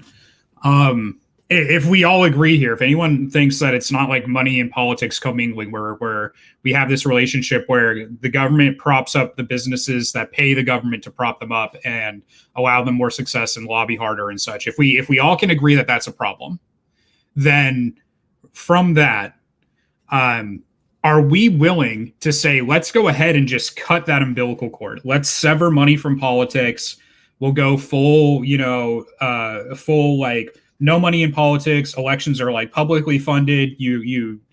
Candidates can't advertise. We're going to suddenly limit speech on what can be said politically, and notwithstanding the ethics there. Right. So are we? Let's say that we do all of that, and let's say that we were somehow okay with all of that. Because for the record, I don't think that this works well either. Like because private citizens need to be able to say their political views, and organizations have a right to say their political views and advertise. So let's say somehow we solved all of those problems. Do we feel genuinely comfortable having this debate? And this is a sincere question. Do we feel genuinely comfortable just winning on the facts alone at this point in time, where we could just flip the public opinion with facts? We can make our arguments and do that. If we feel comfortable, that's a good start. Like, are you suggesting the dissection of moralism from things? If I'm vibing you right, because I'm on that. Well, I think I'm not saying that we shouldn't use ethics, right? And in my world, because I'm not strictly speaking like Hegelian, whatever, I don't acknowledge a meaningful difference between morality and ethics at this point with my kind of ideology. That being said, like when you're talking moralizing, you're talking about someone like kind of using maybe more, are you using like talking about someone maybe making more like emotive arguments and things like that? I'm cool with emotive arguments, for the record. Like I think that they can be really effective. Oh, I do, but I think that when the rubber meets the road in street conversations and the like, the tendency for people to over signify that's an issue for me. Yeah, and I think that is a problem. I think like the issue here is going to be that even if we could say that money should be divorced from politics and that we should limit political advertising, I don't think there's a world where that is, one, ethical, and two, constitutional. So to Crump's point on that, I agree 1000%. Like we can't take away the voice of organizations that advocate, and we can't take away the voice of the private citizen to talk about political matters and pay to spread their views. Like there's not really a world that makes sense with that. So that's another issue. So I am not about changing the system every time it's tough for some side or a position or something like that. So I don't know if that influences my thing, but I don't know because of what DJ said. Maybe I misunderstood your question, but the way I was going to suggest it is if there's actually a pendulum swing, if there's actually a shift from whatever people would say, like I'm going to just say conservative to less conservative, whatever the middle of the road is. If the society and culture and politics and everything seems to fluctuate within some norms, and we're always on some spectrum of, either being within those norms or, every once in a while going outside the norms on one side or the other. If we agree that we are in a cycle, then I would suggest, instead of changing a system that's lasted through 2 world wars and all the other things, Civil War, all these other issues, the system seems to work when the people are paying attention to it. I think the fluctuation is when people quit paying attention to it, and the recourse to that, the reaction to that, the inevitable, I think, recourse to that is that people start paying attention, they use the system, and then the system itself would work fine if the people who use the system value what you just said, less influence from money. So I was going to ask earlier, if all the old people, Pelosi and Feinstein and Bloomberg and these people all leave because they're eventually, not going to have the cyborg implants to keep going, they're going to be replaced by somebody else. But are they going to have the diehard whatever is wrong with their brains to destroy the country the way they're doing it? They're going to be replaced by somebody. And if they're more mild, and I have ultimate confidence in people like yourselves and the people that aren't the sky's out to get us, but instead let's look at this objectively and let's challenge their position and the fact that they haven't changed their tactics in decades, and let's use their own skills and tools to our advantage and challenge them to effectively change and challenge that whatever we're calling it, their overreach for a while, and in this case the money, I guess, but also the weird programs and things that they have in mind. And I have confidence that the generation that's younger is going to take over. They're going to be, I don't want to say conservative because that has connotation, and I understand the connotation of the word, so I'm not going to use it like liberal people use and just only understand the connotation selectively. But whatever the mindset is of the younger, who are smaller government, less controlled by outside influences, awareness of a smaller world where we don't have to worry about physical disputes over borders as much, and more about economical tactics and things like that. We have giant challenges like a drug war. You know how much fentanyl has come to this country, and they don't accidentally make that fentanyl in China. We're over here distracted about Second Amendment stuff. I am confident that we can handle the Second Amendment stuff in stride as we take care of other things, and that by example, other people are going to go, dang, those people got their stuff together. How were they able to accomplish that? Oh, with that mindset, let's explore that. That's how we change the future without changing the system, just by using ourselves better. A couple things. You're saying we can walk and chew gun, and also 3, 2, 1. The GOA release just went. So there you go. Wait, what? The GOA release on pistol briefs just went out. Right on. Excellent. It should. Think. Yeah, and when you're talking about those distractions, G, and I don't necessarily want to focus on the drug distractions, but roll that back. How about crack? Where did that come from? How was that introduced? That was in the 1980s. I hear you, but this is 2021, and fentanyl is coming in across the border due to all kinds of things. And I'm saying, yeah, we can sit here and have a theoretical discussion about the CIA in the 80s, and that should be done. And there's lots of ways that we can archive that because evidence still exists, right? But going forward, we've got, I believe, way bigger issues. And if we don't get past our inability to sit around and decide, squabble for endless amount of time, basically our only time together, then we'll never get past this. We'll just either get really good at deciphering the details of garbage that they throw at us when they throw it at us, right? Or we'll suffer something worse.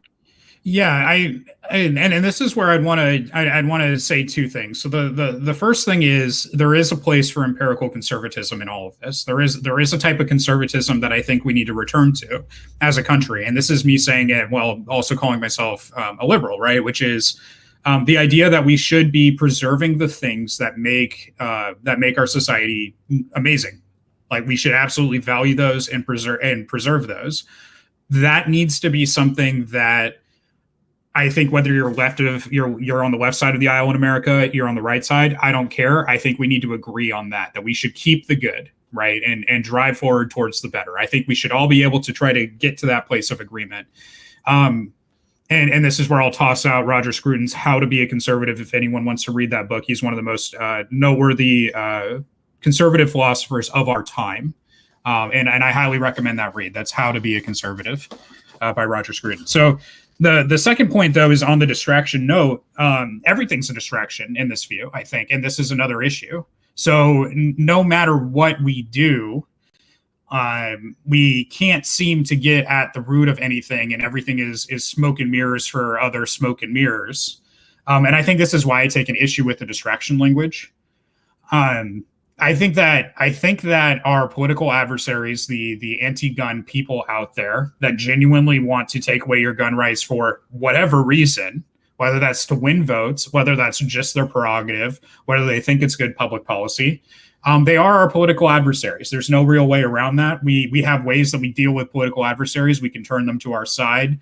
We can invalidate their influence. We can play the politics game, right? But whatever we do, they want that shipment appointment. They would love for these brace regulations to go through. They would love for the firearms redefinition to go through. They love when gun control gets passed everywhere. And I think it's clear that while we can walk and chew gum and we can talk about the micro level and the macro level and the different levels of strategy, so can they, right? And so just because they have one particular area they're pushing in doesn't mean that the other one's a distraction. I think they want both, and I think both, it's possible that there can be more than one credible threat on the table at a time, and we need to be able to discuss that. That's all I've been saying. So what are you saying? Stop everything and let's worry about the details of this pistol brace issue that is going on simultaneously as the other one that's not even done being commented on? I'm saying we should walk and chew gum. I think that we can talk about more than one issue, and I think we can advocate on more than one issue the same way that they do. That's all. So that's why I think maybe when you're using the distraction language, maybe that's kind of what you're referring to. When I hear it, I'm like, I'm hearing, I think maybe the exact opposite of what you're intending then, if we're agreed on this point. Probably, because it sounds like what you're enunciating is different than what the comments seem to be suggesting, that by suggesting that we can take this in stride, since this is our third comment period that we've, at least at this point, been taken care of handily in the last 6 months, instead of just taking that and saying, what's next? Let's keep going, as you would in a fight. We want to sit here and go, oh, they punched us in the face again. Let's talk about how this is different than the last time they punched us in the face. And what if they punch us in the face again? I'm just saying, let's stop counting punches and let's start thinking about how to punch. Yeah, I mean, we have to, to that end, we have to be able to talk about what's happened. We also have to talk about what we're going to do, and we have to talk about where that fits into our broader play, right? Right. All great. And I think part of being an advocate, part of being aware in the community, just, getting your bearings in a fight, right, in a chaotic situation, is figuring out who's like, no, let's stop and you got to listen to, let's explore every little minor detail. Let's not look big picture and think about next. Let's stop and think about what just happened and then what everybody else's reaction was to what just happened.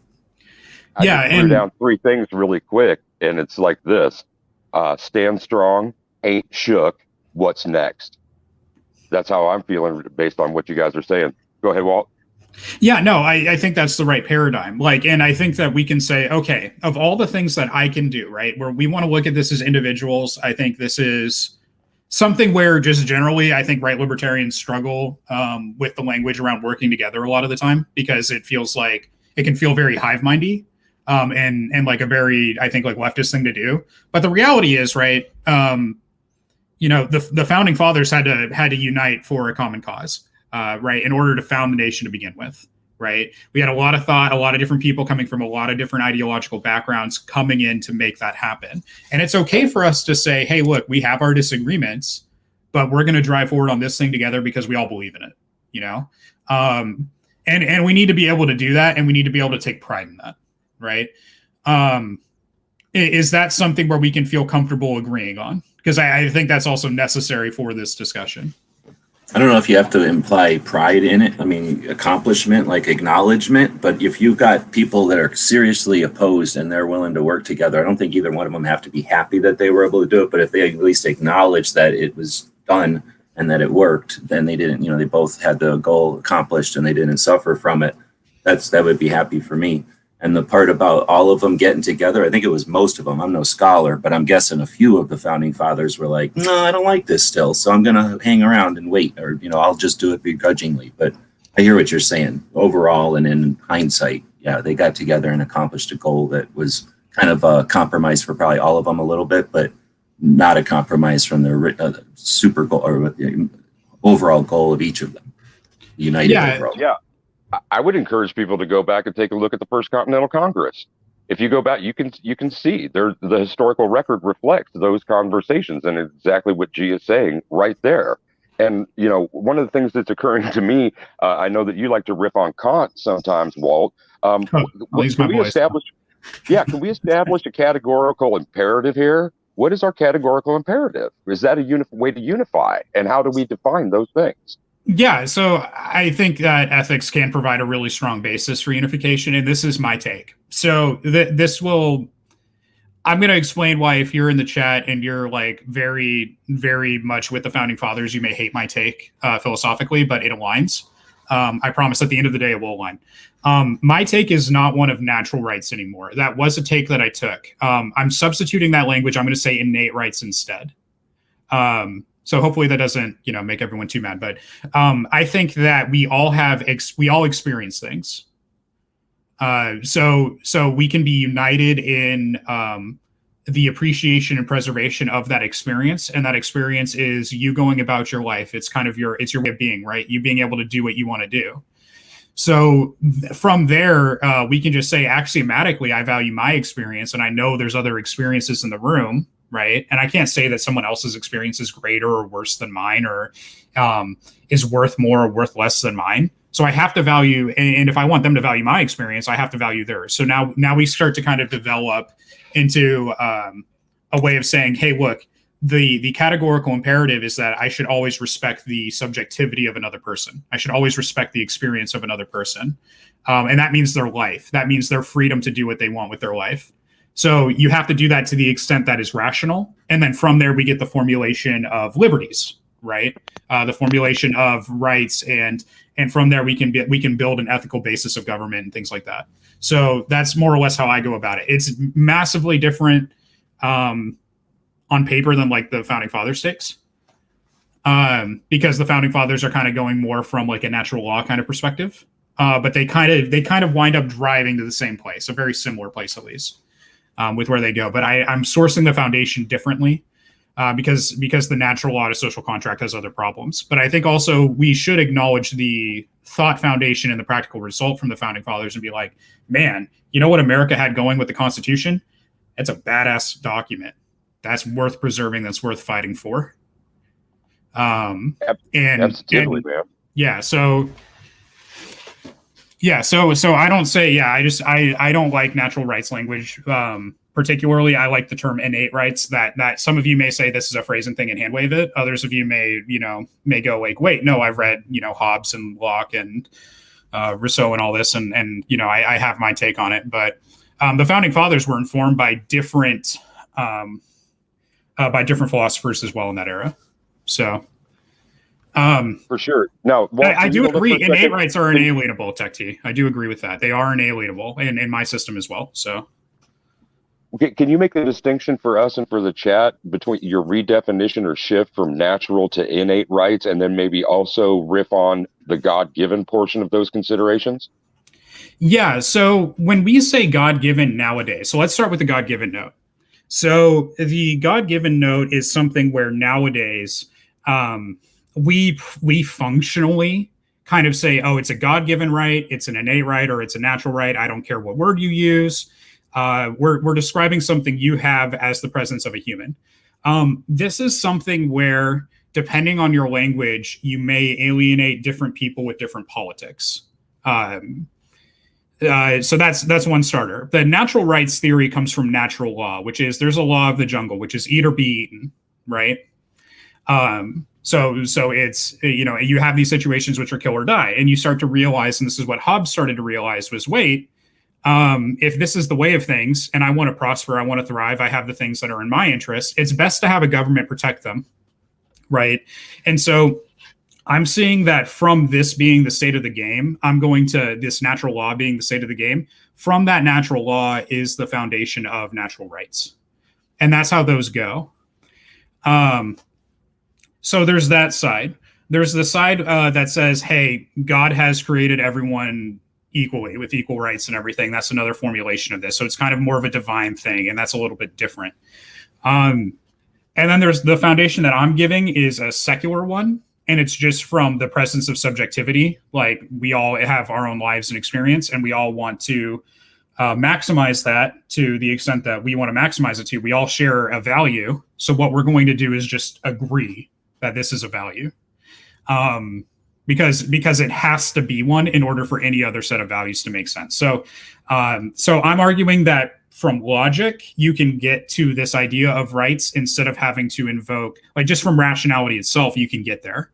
I don't think that you need to invoke God. I don't think that you need to invoke nature. But there are different formulations. There's also philosophers out there that say nature and God are the same thing, notwithstanding. Like, there's a lot of rabbit trails we can run down. Can I throw a palate cleanser out there after that? There's a lot of stuff going on. I with you. I just want to throw a palate cleanser out there to change the topic if possible and Go for lighten it up a hair just a little bit. How long can a pickle be in a jar before it's no longer edible? I'm reaching the back of the refrigerator here and I'm wondering if I'm going to die eating this pickle. No, think about kimchi, man. That stuff's buried underground for inordinately large, long periods, and a refrigerator, that's kind of similar, 50 degrees ground temperature. Pickle's one of those things that can't go bad, right? Run an The experiment acid for us, level Jake. is on your, the acid level's on your side. I don't know what the age is, however. Live reporting. All right. Hopefully that brought it back to the pistol brace. I figured that was a good balance of the scale to the pistol brace. Yeah, there's definitely a call back to, discussing the This pistol guy's on the brace. phone, Nightbot. I did say riff for the record. I'm seeing that out in the comments. I did say riff for the record. I did not say rip on. That might have been me. Well, that might have been me. I assumed that was me because I did say riff, and I interpreted, and perhaps inappropriately so, that one of the commenters out there thought that it was an attempt to rip on folks who like to use God-given in place of, while you were talking about your redefinition, innate or natural. The only thing that I really want to say about that is, regardless of your view, how about say it, don't spray it. Don't be so insistent that whatever your view is the correct one. That inclusive part, it's way too polemic when you do that. Have your views, don't force them on somebody else. And when you use some language and some word choice, if you know you're going to distance people, maybe not shout it from the rooftops. Yeah. I think that's spot on. So, like, if you just agree that rights are something that should be rational and that we should approach with some semblance of rationality, then we are on the same page from there. And it doesn't matter what foundation I use to get to that point. For the most part, that's going to kill about 99% of the issues that I'm describing here. So, like, from there, then we can build back into, okay, well, we have this understanding of rights. So let's go ahead and take that transition back to the pistol brace issue. Okay, so we know that we need to respect the rights of people, right? How do I practically apply that to pistol braces? Well, am I respecting the rights of people when I say they can't have a certain type of property? Well, maybe if that type of property is, uncontained nuclear waste they want to keep in their garage, and it's going to contaminate the groundwater and the community. Is that what a pistol brace is? Is it harmful to others? Is there a justification of that? Where is it? Well, right? I worry sometimes about that justification being what has been used before and supported by SCOTUS that has been an advantage to the First Amendment, and that is community standards. That is some dangerous shit right there. The redefinitions on the local or state level, and I support states' rights, absolutely. But having local, I have to suffer from infringements based on local policy, local law. Open carry, though allowed by my state constitution, is disallowed by my location in a metropolitan area. It's ridiculous. The conversion of that is, I see it as nigh on impossible.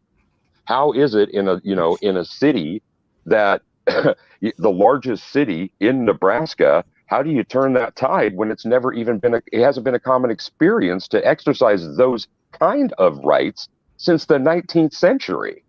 It's nuts. Everybody here, not everybody, obviously, but I don't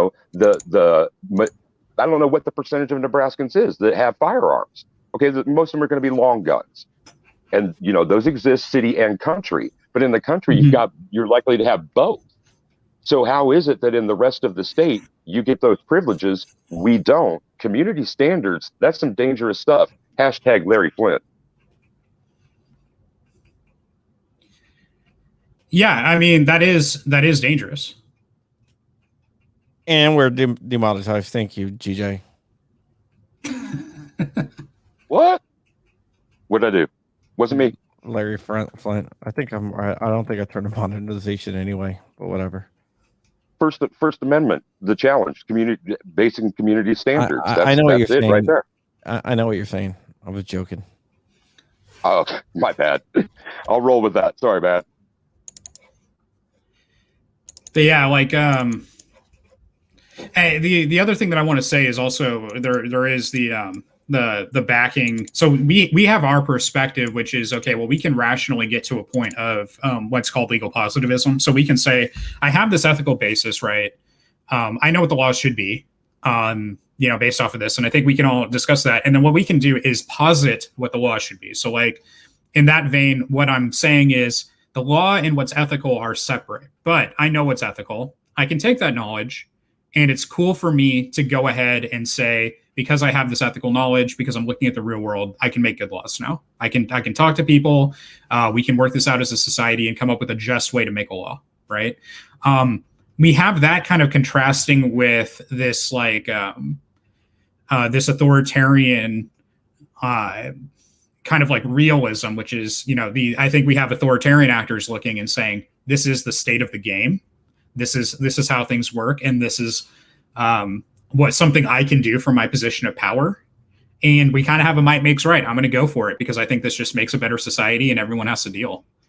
And that's an argument that we actually see from the other side that I don't think we address that much, because we do have people on the other side that will straight up say, we don't care what you think about, we don't really care what you think about pistol braces. We don't really think what you care about gun rights. The reality is, when I have a 5-year-old that hits someone with a stick, I take away the stick and I punish the 5-year-old.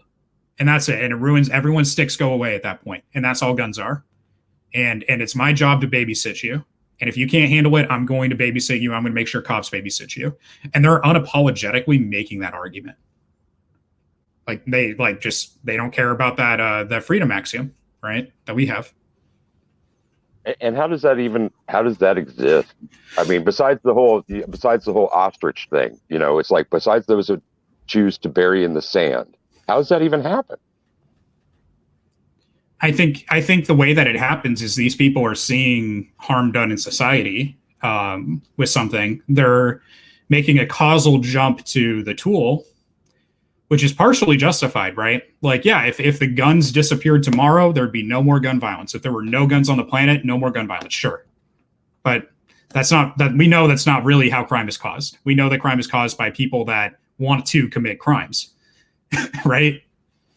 Well, but have I just not been around or had the front row seat for the dumbing of America? No, come on, dude. It has nothing to do with that. You can't go get interested in something, research it, and not get knowledgeable, and then go around calling everybody else a dumbass just because you decided to go learn about something that they have no obligation to. There's no law that says you got to know about anything, let alone guns. So I was going to say the education thing, and it's the the Overton window concept or whatever, that they had an intent to screw with the United States a long time ago. Individual freedom is a foundation of it.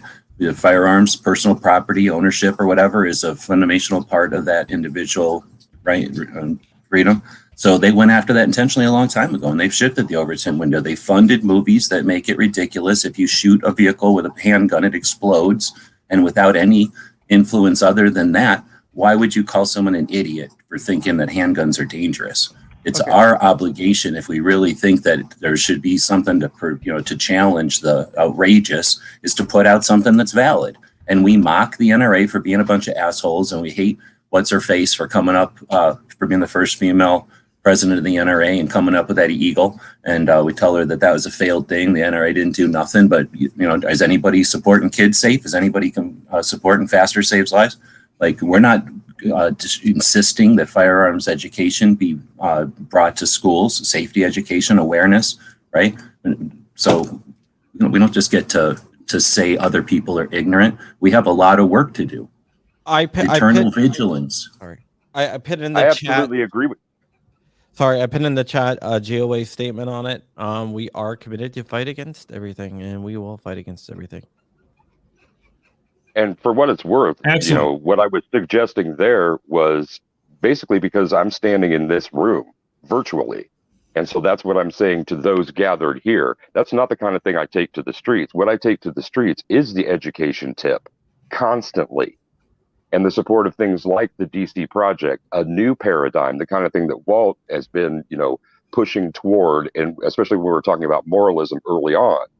And being that focused on trying to bring those things, it's the chagrin. It's the, how did we get to this? Is it how that we have, it's not an insignificant number. As I look at the live chat, 29 is pretty good for an afternoon on a Monday, honestly. But how is it that this In a country of conversation, 300 million, you're deluding yourself. no, I'm just being realistic based on YouTube subscribers and willingness to participate. In your experience, if you add your experience, in my experience, I've seen hundreds and thousands of people in a live chat in the middle of the day when the media has created an artificial hype about the topic. So yeah, and I've seen I'm not super trying to chats shit on roll you, up the but screen. be objective. Well, I'm trying to, but like when I see, I do see other, other chats, and they are sometimes those that have parallel interests, because this is, I'm here because of my interest. And when I see things rolling in, like I see super chats of like $50, $100, and they're going by so fast on the screen, it's like, where's my people? I can't throw out that kind of stuff. And I'm not saying do that. I'm saying that kind of support, that kind of centrality when it comes to where we all think we should be. What's the unification? Not lockstep, but the blanket. And it's, to me, it's the liberty portion. Where did the concept of liberty disappear? Why? Don't get it. It didn't. So, Okay. John, are you still listening? Yes. No, John. I think John's talking to someone right now. If anybody was listening before, did this say there's a comment period opening, or is this just a preparation for a comment period? That's a good question for John once he puts those headphones back on.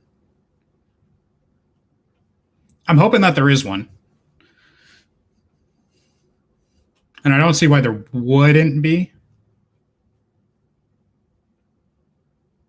Well, because it would be unprecedented to have two comment periods overlapping to require us to be commenting on both, right? So at least it's not, I'm not aware of it ever happening concurrently.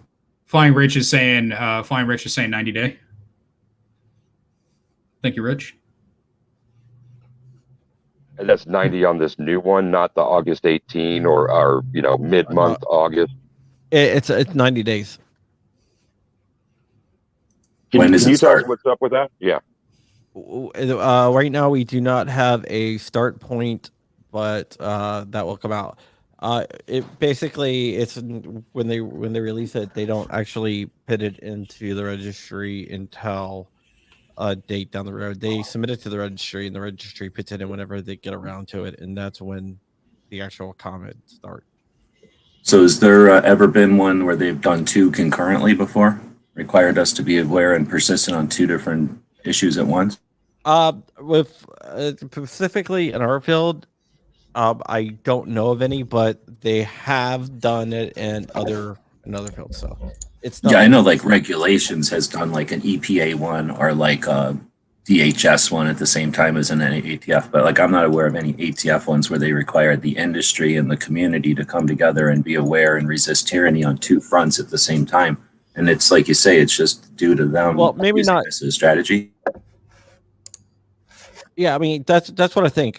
It's more of an overload than anything else. They're trying to overload us with everything that's going on. It's one of those things where they try to pile everything on until you're overloaded, and then you can't respond. Yeah, you're frustrated. You got multiple messaging, and it divides your resources. Yeah, so let me bring Rich in. Hi, Rich. Hey, good afternoon. Sorry, I'm doing a bunch of stuff for this in the background. So little did I think that you'd still be on. You're 2 hours, man. Yeah. I am. I'm doing stuff as I'm on. Clover Tech, if you want to come on, let me know. Multitasking is a good thing. I mean, I've been doing stuff. The conversation has been really good. So I've been working on stuff as these guys here has been holding on the forts as I'm stealing views. I mean, hey man, like we get the best writer in the Second Amendment space, I don't know cracking about story that. open. I'm gonna say it. 2. I don't even write comfortable that saying much, that. but thank you. I don't even write that much, but thank you. Well, I guess when I'm saying writer, I mean journalist. So, but I mean, gee, I don't want to like Minuteman University. I have to say it like that project does not get the props that it deserves. No, That is it an amazing doesn't. project. It What are you doesn't. talking about? I got 6 people that are back in that project. What more do I need? I back all No, your I- projects, G-Web, by the way.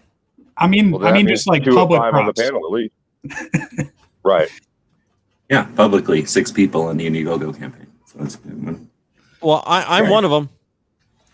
I know. Well, you got I got there's to 2 in the sign one room then. because you told me one time that you would never sign one. No, not as a some sort of like, hey, come worship at the feet of my fucking brain or whatever. But when you're gonna give me extra money because it's my birthday and I need money to pay rent and live, then I'll write thank you on there. All right. Well, I did pay the extra money to get one signed. So there you go. I do appreciate it. Thank you. If it happens, because it's all or nothing type of deal. Yeah, I'm trying to try to get something up this week. I got some like really breaking news that I got to break as well, but I'm hopefully by like Wednesday I should have it submitted. Or not, much appreciated. Yeah, no problem, man. Anything for you, man. But we got fresh blood in here, man. Rich, what are you thinking? What are Well, you thinking about I this mean, whole thing? it's the same shenanigans as always, right? I mean, we got another 90-day period for comments on pistol braces with all sorts of apparently, and again, I've only been dipping into this, so they have a scoring or intent, which is kind of crazy. I don't know. Don't get me wrong. I don't want to go into the bump stock thing and say I don't care about bump stock, so I don't care if they take it. No, everything is the red line. I mean, I 3D printed a pistol brace for my AR-9 pistol. Do I gotta? I mean, I don't have to take it off yet. But if I take it off, is its existence intent? Well, they do say that you have to destroy it or modify I it. have to destroy it. Or modify it. If you have a pistol there, you could put a like a 16-inch or greater barrel on there. Now then you have it. But if you have a pistol that can accept it and you don't modify it, then they Okay. consider that a whatever. It's stupid. I'm not going to comply. So it's kind of like me having my solvent trap and my firearms in the same closet, Kinda. or that Or some coat random mail. hanger, that Or coat some- hanger I bought. Yeah, some random mail that someone sent me. Rich Did you knows get what I'm those talking Glock Auto Sears I sent you, John? No, I did not get any Glock Auto Sears. Feds, please do not come to my door. I sent some to Hank also, but he hasn't mentioned them. Yeah, don't. Wish.com is a great place for shopping for your gun friends. Yeah, a lot of those are honeypots, man. For one thing. For another thing, Right. every auto seer coming from China, they are freaking tracking. I actually did a story about them where I got like a lot of the inside information, and they were tracking all these packages coming from China. I have no idea how. It's like, by the way, we're holding this at the post office. Could you come down and pick it up? Yeah, I'm surprised that well, I'm not surprised, but I'm just I mean, I don't want to say I told you so, but I did but last November I did bring up the SBA 3 And there it is. Yeah. I'll tell you what drives me crazy about this stuff. Why is a 15 3/4 inch barrel evil, but a 16.5 inch barrel is okay?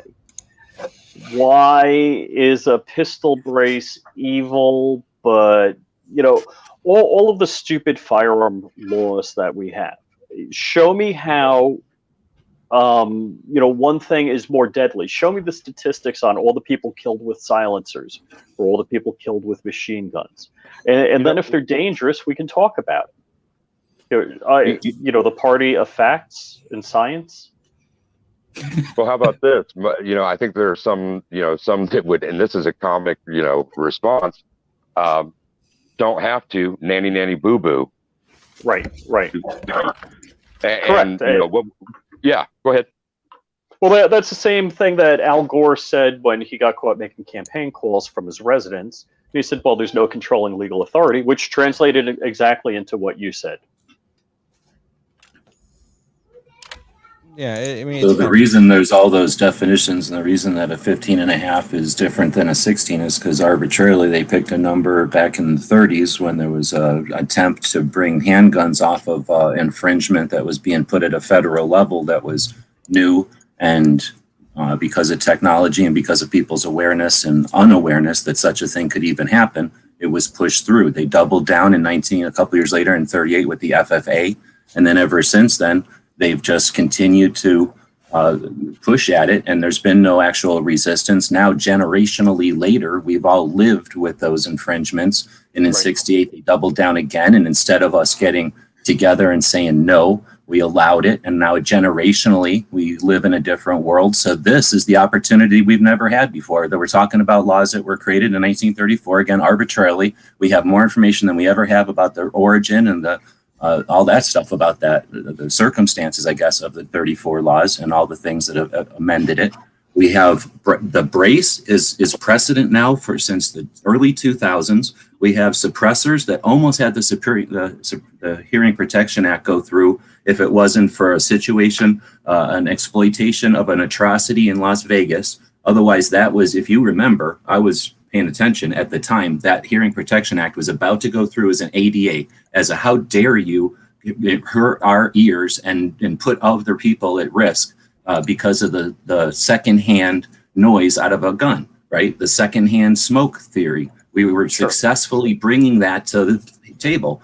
What was going on with that? Oh, the other thing was reciprocity, national reciprocity. Yep. At a time when Illinois got constitutional carry, we had grassroots had defended the 23 executive actions of Obama, the Heller decision, the McDonald's decision, and Ezell had all given us the awareness that we could push. And what they did is they allowed them to squash the Hearing Protection Act, and we've been complacent. Then they pushed with the bump stock, right? But this is the best time ever. We had that potential with the hearing suppressor. We've had the precedent of the braces now.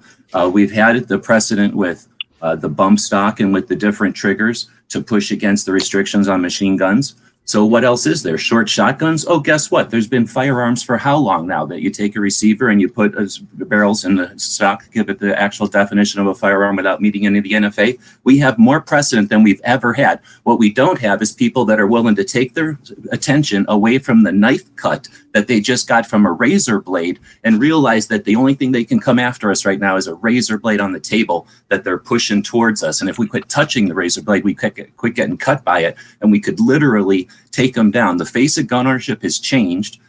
We are no longer big fat white guys. That was the past. The new face of gun ownership is big fat white guy. It's anti that. That is gone. Anybody who still thinks that is the case is not paying attention. We have the allies on our side. We have the strategies available to us, and we have the everything in place. What we don't have is the people who insist that you listen to them observe every day, stop, and actually let the community organize and take them out. The way we took them out in 95 by taking everybody, voting everybody out in the 95 elections as a consequence to the assault weapons ban, we have the potential. Let everybody prove me wrong. YouTubers are so great. let's let YouTubers come together and unify the industry who has all this money, and we have all these new shooters. What a great opportunity to get everybody together to challenge the NFA, remove it, and then go forward and show the rest of the world that true free individuals are not dangerous. The opposite. We're able to take back an out of control government. Let's see the nonprofits and the people that insist that you come back and watch them observe every day. Let's see them step away from their own egos and work towards that. Because this is that's the situation we live in today. A place where we could remove the NFA with almost no effort. It's almost like it's already done for us. You want to hear something really funny? Well, hold on. Did you guys hear that? No, let's Fucking distract. A, Let's Bubba. not listen to that. Let's not No, interpret excellent that. point. No, fucking A, Bubba. Like that's it exact. That, you are like tossing out something that has really come to a head for me for the last couple of weeks. And there was some, because you're talking about YouTube creators, and I'm not saying that you were drawing attention to any specific thing, but my focus has been, wow, this part of the community, that part of the community, we got to struggle here. Let's figure it out. Let's be rational. Let's be reasonable. Let's not try and shout each other down. Now, all the other side crap that's going on around us, let it be on the side. That's on the sideboard. Let's sit down at the dinner table. Let's serve up a big helping of what G just suggests. There's a redefinition here on several different levels. Yes, go ahead. I just want to say something. If I've been responding to you and I haven't, you haven't seen it. The thing is, I'm streaming to both of my YouTube channels. And I didn't mean to do that. So I'm like, gee, all the people who are usually in my pre-recorded channel are in here watching it. So I've been responding to them as well, but they're not in the same chat. So sorry. No, it's all right. So, Sorry, I so guess if you guys haven't, no, not to you, but to the people out there who have been responding to, I've been responding to John Crump Live. And there's a lot of people commenting on John Crump News. So, and I'm not even sure which one I'm on, but just to close out there, Try both.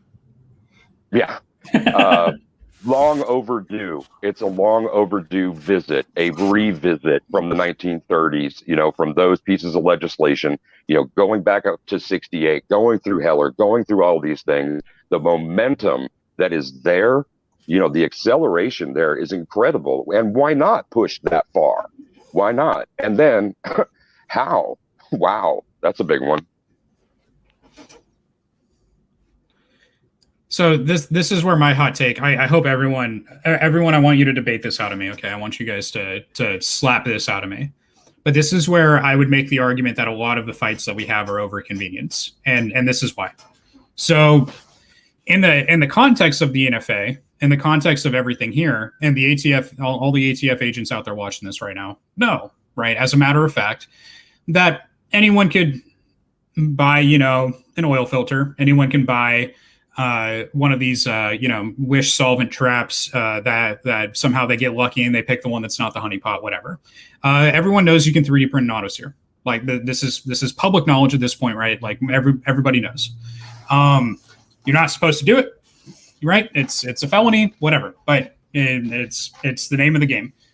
How is non-compliance, or how is enforcing compliance possible?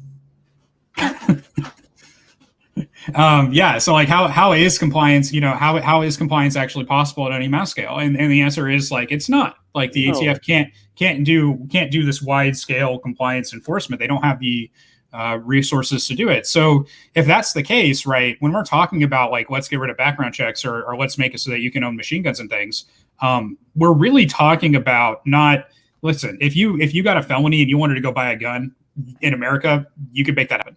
Like realistically, we all know you can make that happen. You can build your own, whatever. They can't possibly restrict the building supplies for you to do that.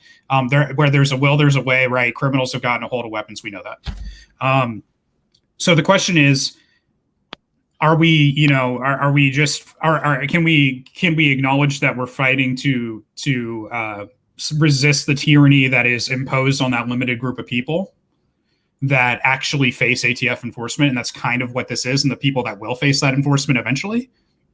Or are we just talking about, hey, it would be really nice if I could just go to the store and buy a gun without having to deal with this stuff, without having to worry about all this stuff? Like this is just something that would make my life better, and that's why I want it.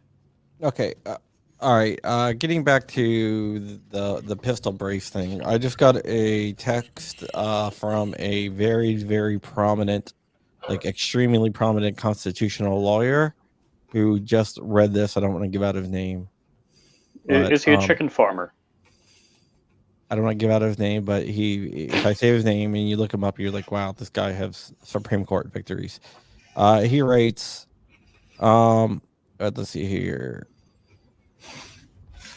To even be considered under the worksheet as a pistol, you have to be under 26 inches. That means about a 7-inch barrel on an AR with the brace that's almost completely collapsed on a tube. That rolls out 99% of the pistols right there. The worksheet takes all the reasons they said SBA braces were stock and rolls them into a list. Then he talks about the CAC Shockwave and the beginning 5 and all the SBA, whatever. So every brace on the market potentially wouldn't pass the test on any gun. Virtually no pistol is short enough to even get to Section 2 on the worksheet. No brace on the market makes it to Section 3. It is a complete ban. Wow. And that is and this guy is like probably the top firearms lawyer in the country. Appreciate that interpretation, and the pathway to understanding just increased. And to roll back to Walt now, as a matter of convenience, Walt, to answer that, to try to bat that down a little bit, not for me. It's not a matter of convenience because it's more a matter of the inconvenience, and I mean that in extremis, the inconvenience of those kind of any existing infringements and any others. And I'm not one of those everybody can have a tactical nuke dudes, but I'm also not one that says we need to exempt that. I'm not going to make a decision on that because I am only the single voice. I am the raindrop. I will gather in a bucket with others who share those views, but I'm not going to say that my water is sweeter. You feel me on that? Sure. I'm not sure. I'm not sure if I understand what you mean. Okay, well, I guess then just sticking with, is it a matter of convenience? Yes, I agree. The majority, it is a matter of convenience. It's how can it be made better for me and not better for us, if I can make that distinction. Yeah, like I think the difference between this and say like marijuana decriminalization, legalization, right, is that with that you have local police departments, state police departments, and such like going ham on it, right? Like they would be cracking down on everyone like crazy. It wasn't just like the feds, right? So in that sense, it's like no, like the government is super intrusive and does have a lot more enforcement. It seems like the risk is a lot kind of greater. When I think most of us probably know that local cop that if they were at the range and you're like, hey dude, you showed him an auto sear, they'd be like, fuck yeah, and then like let's play with it, and they wouldn't care where it came from. They just think it was cool. Right. So like I think the odds of that versus the cop, say 20 years ago, that you show some weed man, you're like, hey dude, you want to smoke this? Right? Like cop's gonna be like, yeah, put your hands behind your back. Like I just want to throw in here. Rolled up. I don't disagree. I just want to throw in on top of that while it's still fresh in everybody's head that what about the other side of the legalization and the medical thing? First it went leave us alone, decriminalize. Then it went leave the sick people alone, and they went to medical. And once that didn't terrorize everybody, they went, now just let hippies be hippies, I guess, and quit putting them in jail is the main thing. And then the consequences are no chaos with hippies running around killing each other for joints, no overcrowded prisons because they let a bunch of hippies out, and no like ravaged murders rampant because of all the hippies being let out of jail. So the positive consequences of a change in society's mindset, right, is also there. That's like the precedent that I was talking about before, right? So I see that as being that concept that I forget, it's like a whole bunch of the states are recreationally legal now and are experiencing the lack of the doom and gloom that everybody suggested, the prohibitionists had suggested, if you were to make this recreational, we're going to see problems. Well, the lack of problems, doesn't that give us, again, more ability to say, if you remove the NFA, it's not like chaos is going to happen. It's just going to be exactly like yesterday, only we're going to have a bunch of more stuff to buy and sell and people are going to have a lot more smiles on their faces, and it might be louder in some of the gun ranges. But otherwise, well, actually, it won't, because you're going to give us suppressors. You're going to leave our software with suppressors, so it's actually going to get a lot quieter and a lot more smiles. It might smell a lot more like gunpowder, which everybody actually likes. So, right? I love the smell For of real. gunpowder. The NFA is unconstitutional. 1,000%. Don't disagree. I think you won me on that point, DJ. I think you won me on that point, because I think we can say that it may be a matter of convenience for those of us in, like, you know, some kind of like privileged position, right? Where it's like, yeah, no, I have guns already. I can afford guns. In my state, like, yeah, you know, it's not the end of the world for me right now that I have my guns. If I have a 10-day waiting period, you know, I'm not the one impacted, right? Like, other than it's inconvenient that I have to keep doing that. But right, getting outside of that, as soon as we look at the perspective of other people trying to enter the game, or people entering with like limited amounts of funds or limited resources or whatever, right? Or the people that would face prosecution for these things, right? Telling someone that they're, you know, that they're going to jail and that's just a matter of convenience, right? That seems a little. That doesn't seem to pan out well, right? What you mean? It's fucked. Is that what you're trying to say? We're already I mean, demonetized, so go right ahead. I'm doing it. I'm doing it politely there, but yeah, yeah, it's right. Like, you know, if you're telling someone that you're handcuffing, that, oh, this is just a minor inconvenience, like, what, in the grand scheme of life? Like, what are you talking about? Like, right? They're going to, you know, they're getting arrested. They're facing criminal charges. They can be put away for a decade over, you know, the crime of owning property that they wanted to have. That's jacked up. Like, The pursuit of happiness. We're talking about that 90 minutes ago. It's pursuit of happiness. Yeah. And I don't think we even need to invoke the Second Amendment to explain why that's messed up. Like, frankly, right? Like, it's messed up because you're taking their property, period. You're saying they're not allowed to own property that's their property. Why do you get to do that? Can we use the same coat hanger argument that, you know, abortions have to be safe and legal because you don't want to back alley abortion with a coat hanger? I mean, you don't want to back alley full auto with a coat hanger, right? I like that. Maybe for like a suppressor, like, hey, it's supposed to be this effective, and if you're just, you know, making it unduly difficult, then it's back you're alley gonna suppressor. get suppressors. Yeah. That reminds me of something, Rich. Super bass, Rich. Love it. That reminds me of something, but I'm not going to go there, Rich. You can't talk about it? John's no fun in public because there's all sorts of stuff you can't talk about. It's about stuff that's in the bottom of a river.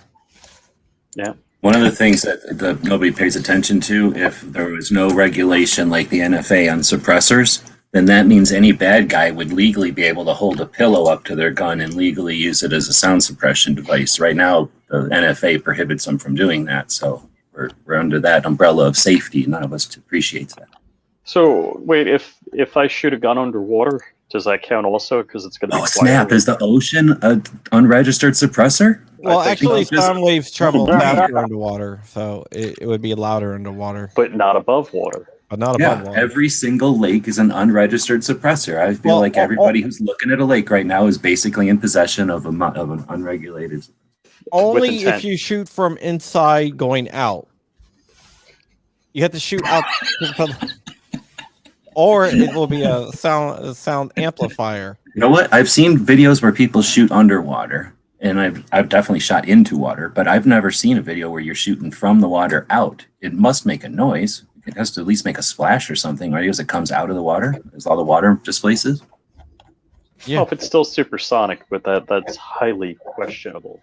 I guess it would depend how much water it had to go through, right? But has anybody seen a video from shooting out? Like, I'm sure SEALs do that stuff all the time. They probably know all about the angles and what, you know, how close. That's why they don't use 9mm, because it's impossible to go through one.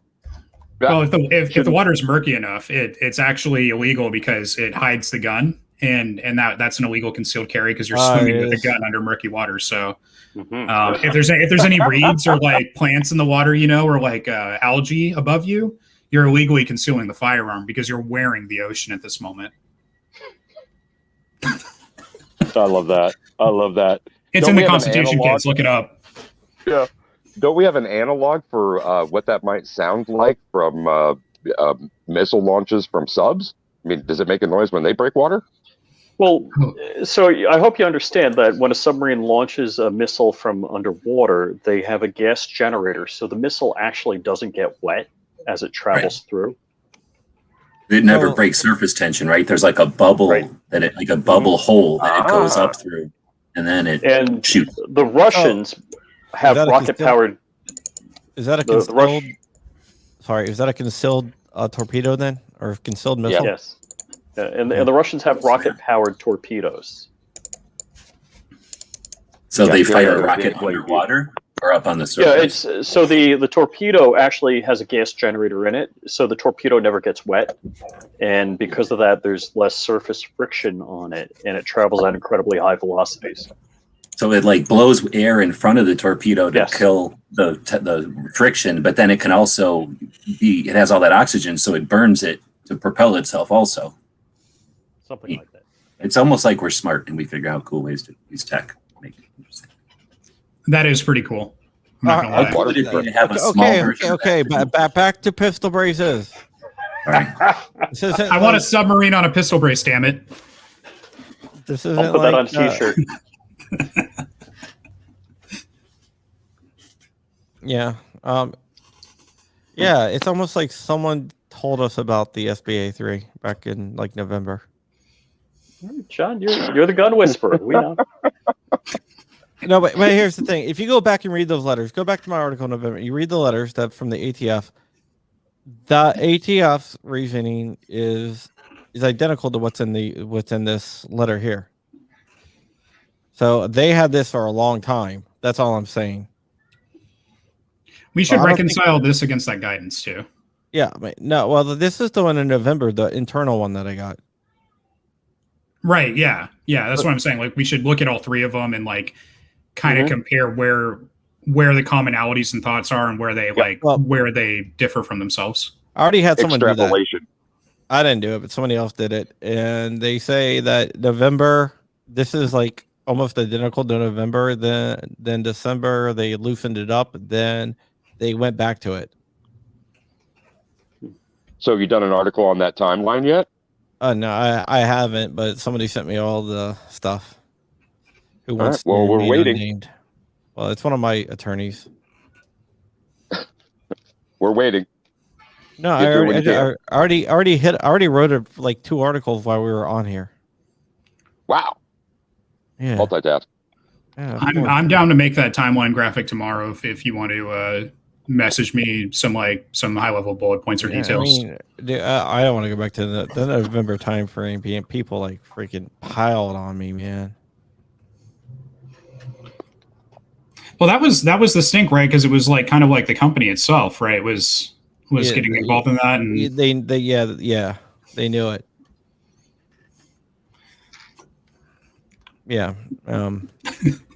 Yeah. They try to. I mean, that's kind of what I'm, and that's kind of what I'm why I keep bringing up that elephant in the room, right? Is that just the name of the game right now, how we advocate and what people say, and a lot of the stances we have people taking, aren't just like, not everything's coming from an authentic position, right? And we have a lot of the commentary and everything that's going out there and getting filtered is coming from people who have stake in the game. Ulterior motives. Right. They have stake in the game to mislead or obfuscate. Right. I'm not saying anyone did that, but I know what you're saying.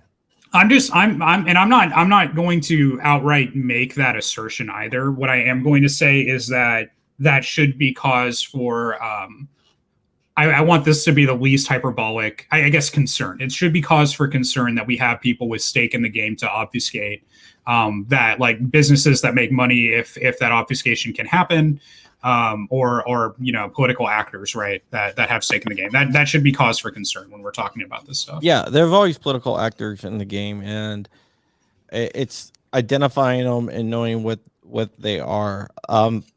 I get a lot of behind the scenes information, so it's a little bit easier for me than a lot of people out there. And it's still hard for me. So I can't imagine how hard it is for people with no inside information. If it's hard with inside information to figure that out. So it's insane. So respect people. I don't know. Just No, I mean that's that's why why I think approaching these issues from different angles actually is super useful, because some of us with how we can do content or arrive at facts through our disciplines or whatever, we all have different tools available for us for the same thing. And when we can see that things start to kind of align in a particular direction, it's probably a good indicator that we're onto something, right? Like if we're talking about like how guns are used in America, and we get a whole bunch of sociologists and statisticians looking at statistics, right? And we see that their narrative of, hey, these are the types of crimes that where guns are involved, or these are the types of cases where we're seeing pistol braces actually get picked up, whatever. And then we see this aligned with okay, so it's not that often, and then we go over, we see, okay, well, there's this big push on pistol braces, and then we see the historian angle. Well, pistol braces have been taken as this kind of workaround, here, and they've been taken as an ADA thing from this angle, and this and that. We start to see, okay, it seems like, we can start to kind of put together, okay, it seems like this is the narrative. This seems like this is what's going on, right? From all these different sources and disciplines, we can kind of put together a story. Well, right, it's why it's kind of happening. interesting. They don't address the ADA directly in there, but they do in a way so they can go, hey, look, that's why we're not in violation of the ADA when they say like pistols over a certain weight are unmanageable with one, or cannot be handled with a single hand or whatever, even with a brace. Well, I think we're that's the talking way about, what they're doing. Yeah, around but the we're talking ADA. about a spectrum, the difference in society that reflects those who can't and those who can. Whether you can or cannot should not be the determining factor for everyone, because there are going to be exceptions up and down. It's a general exception. It is for any who might need that assistance. And that's why when I was talking about ADA angles earlier, I think that's a brilliant way to go. If we agree that this is a useful device, then who is it that says it's not going to be useful for you, and you? Just them. That ain't cool. No, it's not cool. It's definitely not cool. And I mean, I think that is a viable option. I'm just saying that I'm just saying I'm pretty sure that they've already thought of that option. Right on. Well, then how about the other angle? Maybe this will pop something loose for somebody here or in the chat. What about the Hearing Protection Act? Do we need to have a case of, does there need to be a landmark determination for that? Or does it dovetail quite nicely into considering what it is that is best for these, and I'm going to call them tools, or acceptable for tools? Forget a second about it should be anything. But we're thinking about the pathways to an overall, quote, victory. Those are steps that I think are worth exploring, just as we started to talk about being more inclusive, accepting other perspectives. And here comes Walt saying, hey, can we brainstorm this? Well, that's what's happening right now, and I dig it the most. Fellas. Well, I mean that's why I put this together. I wasn't even gonna do a stream today, and then we're almost for 3 hours. So. Well, thank God you did, eh? Yeah, and I'm gonna be on 2A EDU show tonight. He's got a show tonight? Yeah, it's special. Thought he only did Friday nights. He does, but he wants to do something tonight. Oh, cool. What time is that, John? I don't know, like 9 o'clock, I think. I don't know. Let's see. Okay. Yeah, and Rich will be on another big YouTuber show soon. Soon? Sunday. 9 o'clock. Oh, really? Yeah, Sunday, 9 o'clock, CRS Firearms. That's nice. And of course, Tuesday, 7 to 9, Hank Strange. We're going to be talking about 3D printing. Where was my lower? Oh, I don't know where it is. There's so many around. Yeah, it's. Oh, by the way, I gave Dark Light Discussions, Dark from Dark Light Discussions. I gave him a 3D printer that was kind of messed up. I said, "Here, if you can fix it, I think I like I didn't even look into what's wrong with it. I just don't want to take the time to fix it." And he worked on it. He got it fixed. Very cool. Was it an Ender? No, it wasn't Nope. an Ender. It was a mono price. Oh, right on. You still giving them away? No, I just have one that I didn't feel like fixing. It's been sitting there. It's been sitting there for like 2 years unfixed. So I'm like, might as well just give it to someone who I actually. am also available for free things that are working or unworking. If they're free. Yeah, I'm I am missing out on all the free stuff Crumpy's giving away. No, Hey, no. fellas, I just getting live. I just said I got a printer. I really don't feel No. like fixing it. And he was like, if you don't feel like fixing it, I'll take it. I'm like, all right. Is Yeah, the he Ghost also Gunner is my 2 neighbor. So. or Ghost Gunner 3 still available for grabs? I mean, I know the Ghost Gunner 2. I'm giving to Cody. The Ghost Gunner 3. I'm hashtag lending it to giveaway. Cody. What's that? Hashtag giveaway. My God, let's do a Right. live giveaway right now. What do you got in the closet, John? No. yeah, you have given away a hat. You got to give away a hat, right? I give away all the hats. You give away all What the about a hats. patch? I'll give sign away a book. patch. Come on. There you go. All right, I give away a patch. Here I go. I'm probably making a gonna be- mental note not to who to not invite to my chat because y'all costing him money. I don't have any more patches of that. No Okay, more here we go. patches. Not of that one. And do you have one of these, Crump? I don't have one of those. No. You don't have. You're not in the bureau. You're not a field agent. No. That's a very small AR. Come on. For Or a large very hand. big hand. Why Yeah, not? I mean, All right, Mr. Knives. I'll see you later. Thank you. All right. I don't know what the hell Nightbot is doing. Nightbot, I have you in there for one. Here we go. M. Gabriel. Boom. Okay. Nightbutt had pulled me over earlier, and then he showed me some paperwork, and it was No. talking about how we should comply with the ATF and Oh. just go ahead and Stop that. Stop that. Did M. you tell Gabriel Nightbot he's a hit me up. bootlicker? Yeah. No, I didn't tell him that. M. Gabriel, hit me up. I will get that to you. Not Cody Wilson, another Cody. Cody Wilson gave me the Ghost Gunner 2 and the Ghost Gunner 3. I'm giving it to a different Cody, not Cody Wilson. Goes from a Cody to a Cody. Well, it goes from a Return to Cody to sender. a John to a Cody. my name is now Cody. it would be cool if you did that in Cody, Wyoming. Ooh, CJCC. Okay. While watching something on a TV with a Cody hooked up. Nice. While coding on the computer. Oh, I think you just broke it. I don't think it works anymore. Oh, because it had the C and the D. We went with the alliterative C, didn't we? I don't know. No, you said We're coding, right? I said, No. oh, I mean, it's a Coding. near rhyme. Yeah. There you go. Okay, Off whatever. rhyme, actually. Yeah, totally. No, Or whatever, coding yeah. is in computer coding. I keep hearing keyboard tapping in the background, mouse clicking. So coding. well, computer coding. I'm writing more articles. Right on. Hashtag activism. Dude, I have so many stuff I got to get out. I mean, my board is just insanely crowded with articles.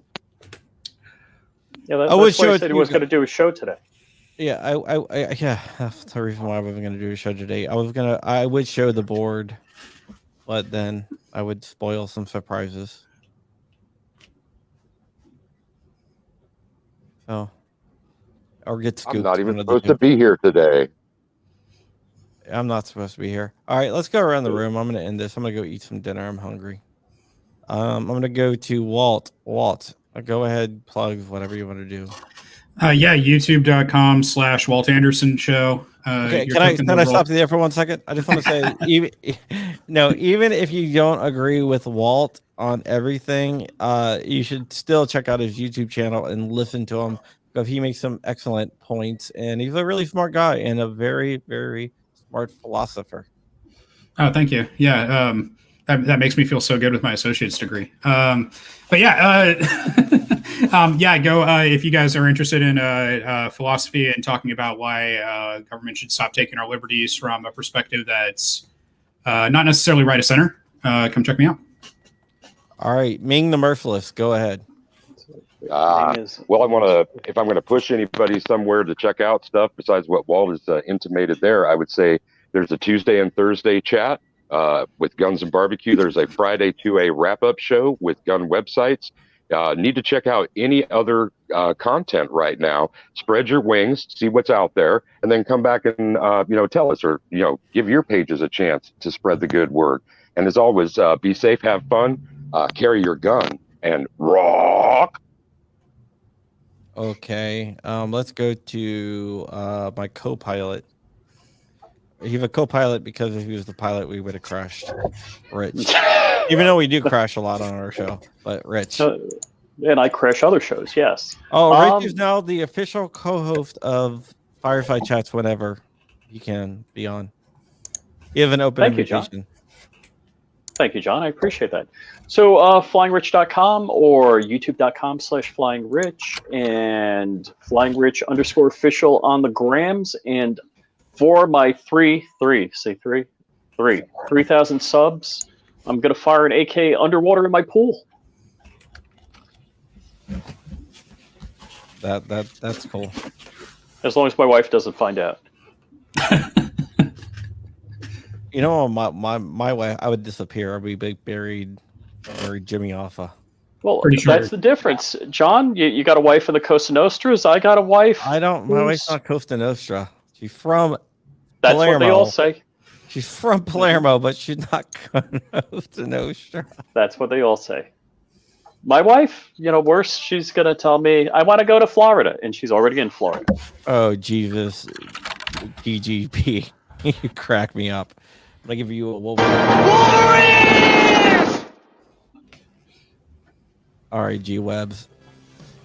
What's up? Tell us about your project and whatever. Oh, yeah, well, I appreciate it. There is a project going on, but I wanted to reiterate, first, I'm going to reiterate Walt's channel. What you said about it is true, and you might have, if you've been listening to this and you're like, that guy's a brain nerd and he's saying a bunch of words, it's true. But in addition to all that, he also explains and has a good way of translating, I guess, the kind of the, I'm going to say liberal, even though it's going to be a trigger word, but the modern, non-traditional, pro-gun, pro-individual liberty positions. More like a classical liberal. I don't know. That's the thing. I don't know. But I know that these words trigger, so I'm trying to say it in a nice way, but I'm trying to say it in a more accurate way. But Walt does a job of translating and making it understandable. The new strategies for individual freedom and pro-gun, basically, which I find that there's a rift. There's a because of the words that us older folks associate with certain things, and the way the new generation doesn't associate those words, they use them differently, and because there's just connotation to words, there's a lack of understanding, and Walt helps to make that understanding possible. And I don't know if you're defining him as a philosopher and stuff. It's true, he does that stuff, but in addition, he offers some awesome resource for people who are interested in understanding the new, what's called liberal gun owner, and their philosophy isn't, shall not be infringed only. And their philosophy isn't just, I want to defend myself. There's so much more. And Walt does a really good job of exploring that and then translating it, because so much of it isn't just hearing it, but understanding the point behind it. And as someone who stands, I'm going to say in the middle, but I don't know, again, there might be connotation there. He does a great job on that. And that's why I just wanted to reiterate that. Now I'm going to go over to Crump and say, thanks for doing a live show like this. I've been, just as an experiment, putting out a poll each week to see which the people that follow me and decide to answer my poll, which organization they feel is doing the most. Gun Owners of America is consistently winning by a landslide, followed by FPC and Second Amendment Foundation's dragging in the end. So you've been doing consistent good stuff here. Of course, Rachel Malone stands out in the leader in her field. Definitely. And then Awesome. I don't know who this new guy is, but in the Wooden Studio, the new guy who's been doing some stuff recently that I've been paying attention to. Phil Is is that a his name? great guy, man. He's Yeah, so like I said, you guys are just rocking it, and thanks for doing all of that. But then additionally, doing live. This is real, and we don't agree on stuff, and there's echo chamber, blah, blah, blah, and there's hurt feelings, and there's people that can't figure it out. But the way you figure it out isn't by getting hurt feelings and never talking to each other. It isn't by taking your ball and going home. It's by continuing to show up to situations like this where we're able to have different opinions and try to understand how to use the limited number of characters we can put into a comment field, or figure out how to get points across to each other, because the echo chambers is where we learn to sing effectively, so that we're on our own, we don't sound like idiots singing different songs. we can sing our version of the song in our way, but we're singing the same song. So if somebody wants to sing Frank Sinatra's My Way like punk, and somebody wants to sing it like Frank Sinatra sang it, and somebody wants to sing it like a different way, you know, if we're all singing that same song, that's what echo chambers are for. So people put a negative connotation on echo chambers, but there's all kinds of them for sure. Whatever we're going to call this today, thank you for hosting it, because there aren't any other national level organizations that provide a place for actual live conversation that isn't just listen to us and say thank you. So I appreciate it. All right, thank you so much. With that all said, my name is John Crump, and this is my channels, my YouTube pages. So we're all over the place. And all in, pal. No, you're not a Bloomberg troll. I want to reiterate something that M. Gabriel said out there, and M. Gabriel hit me up on Discord. The link's in the description, and I'll get you that patch that you want. But he says support your local state organizations, and that is something that we all should do. I want to thank everyone for hanging out for the last 3 hours with us and getting everything all done, because this is a great conversation and we need to have more of it. I encourage everyone out there to start their own channels and host their own live streams. And yeah, that's it. With that said, I am going to say goodbye.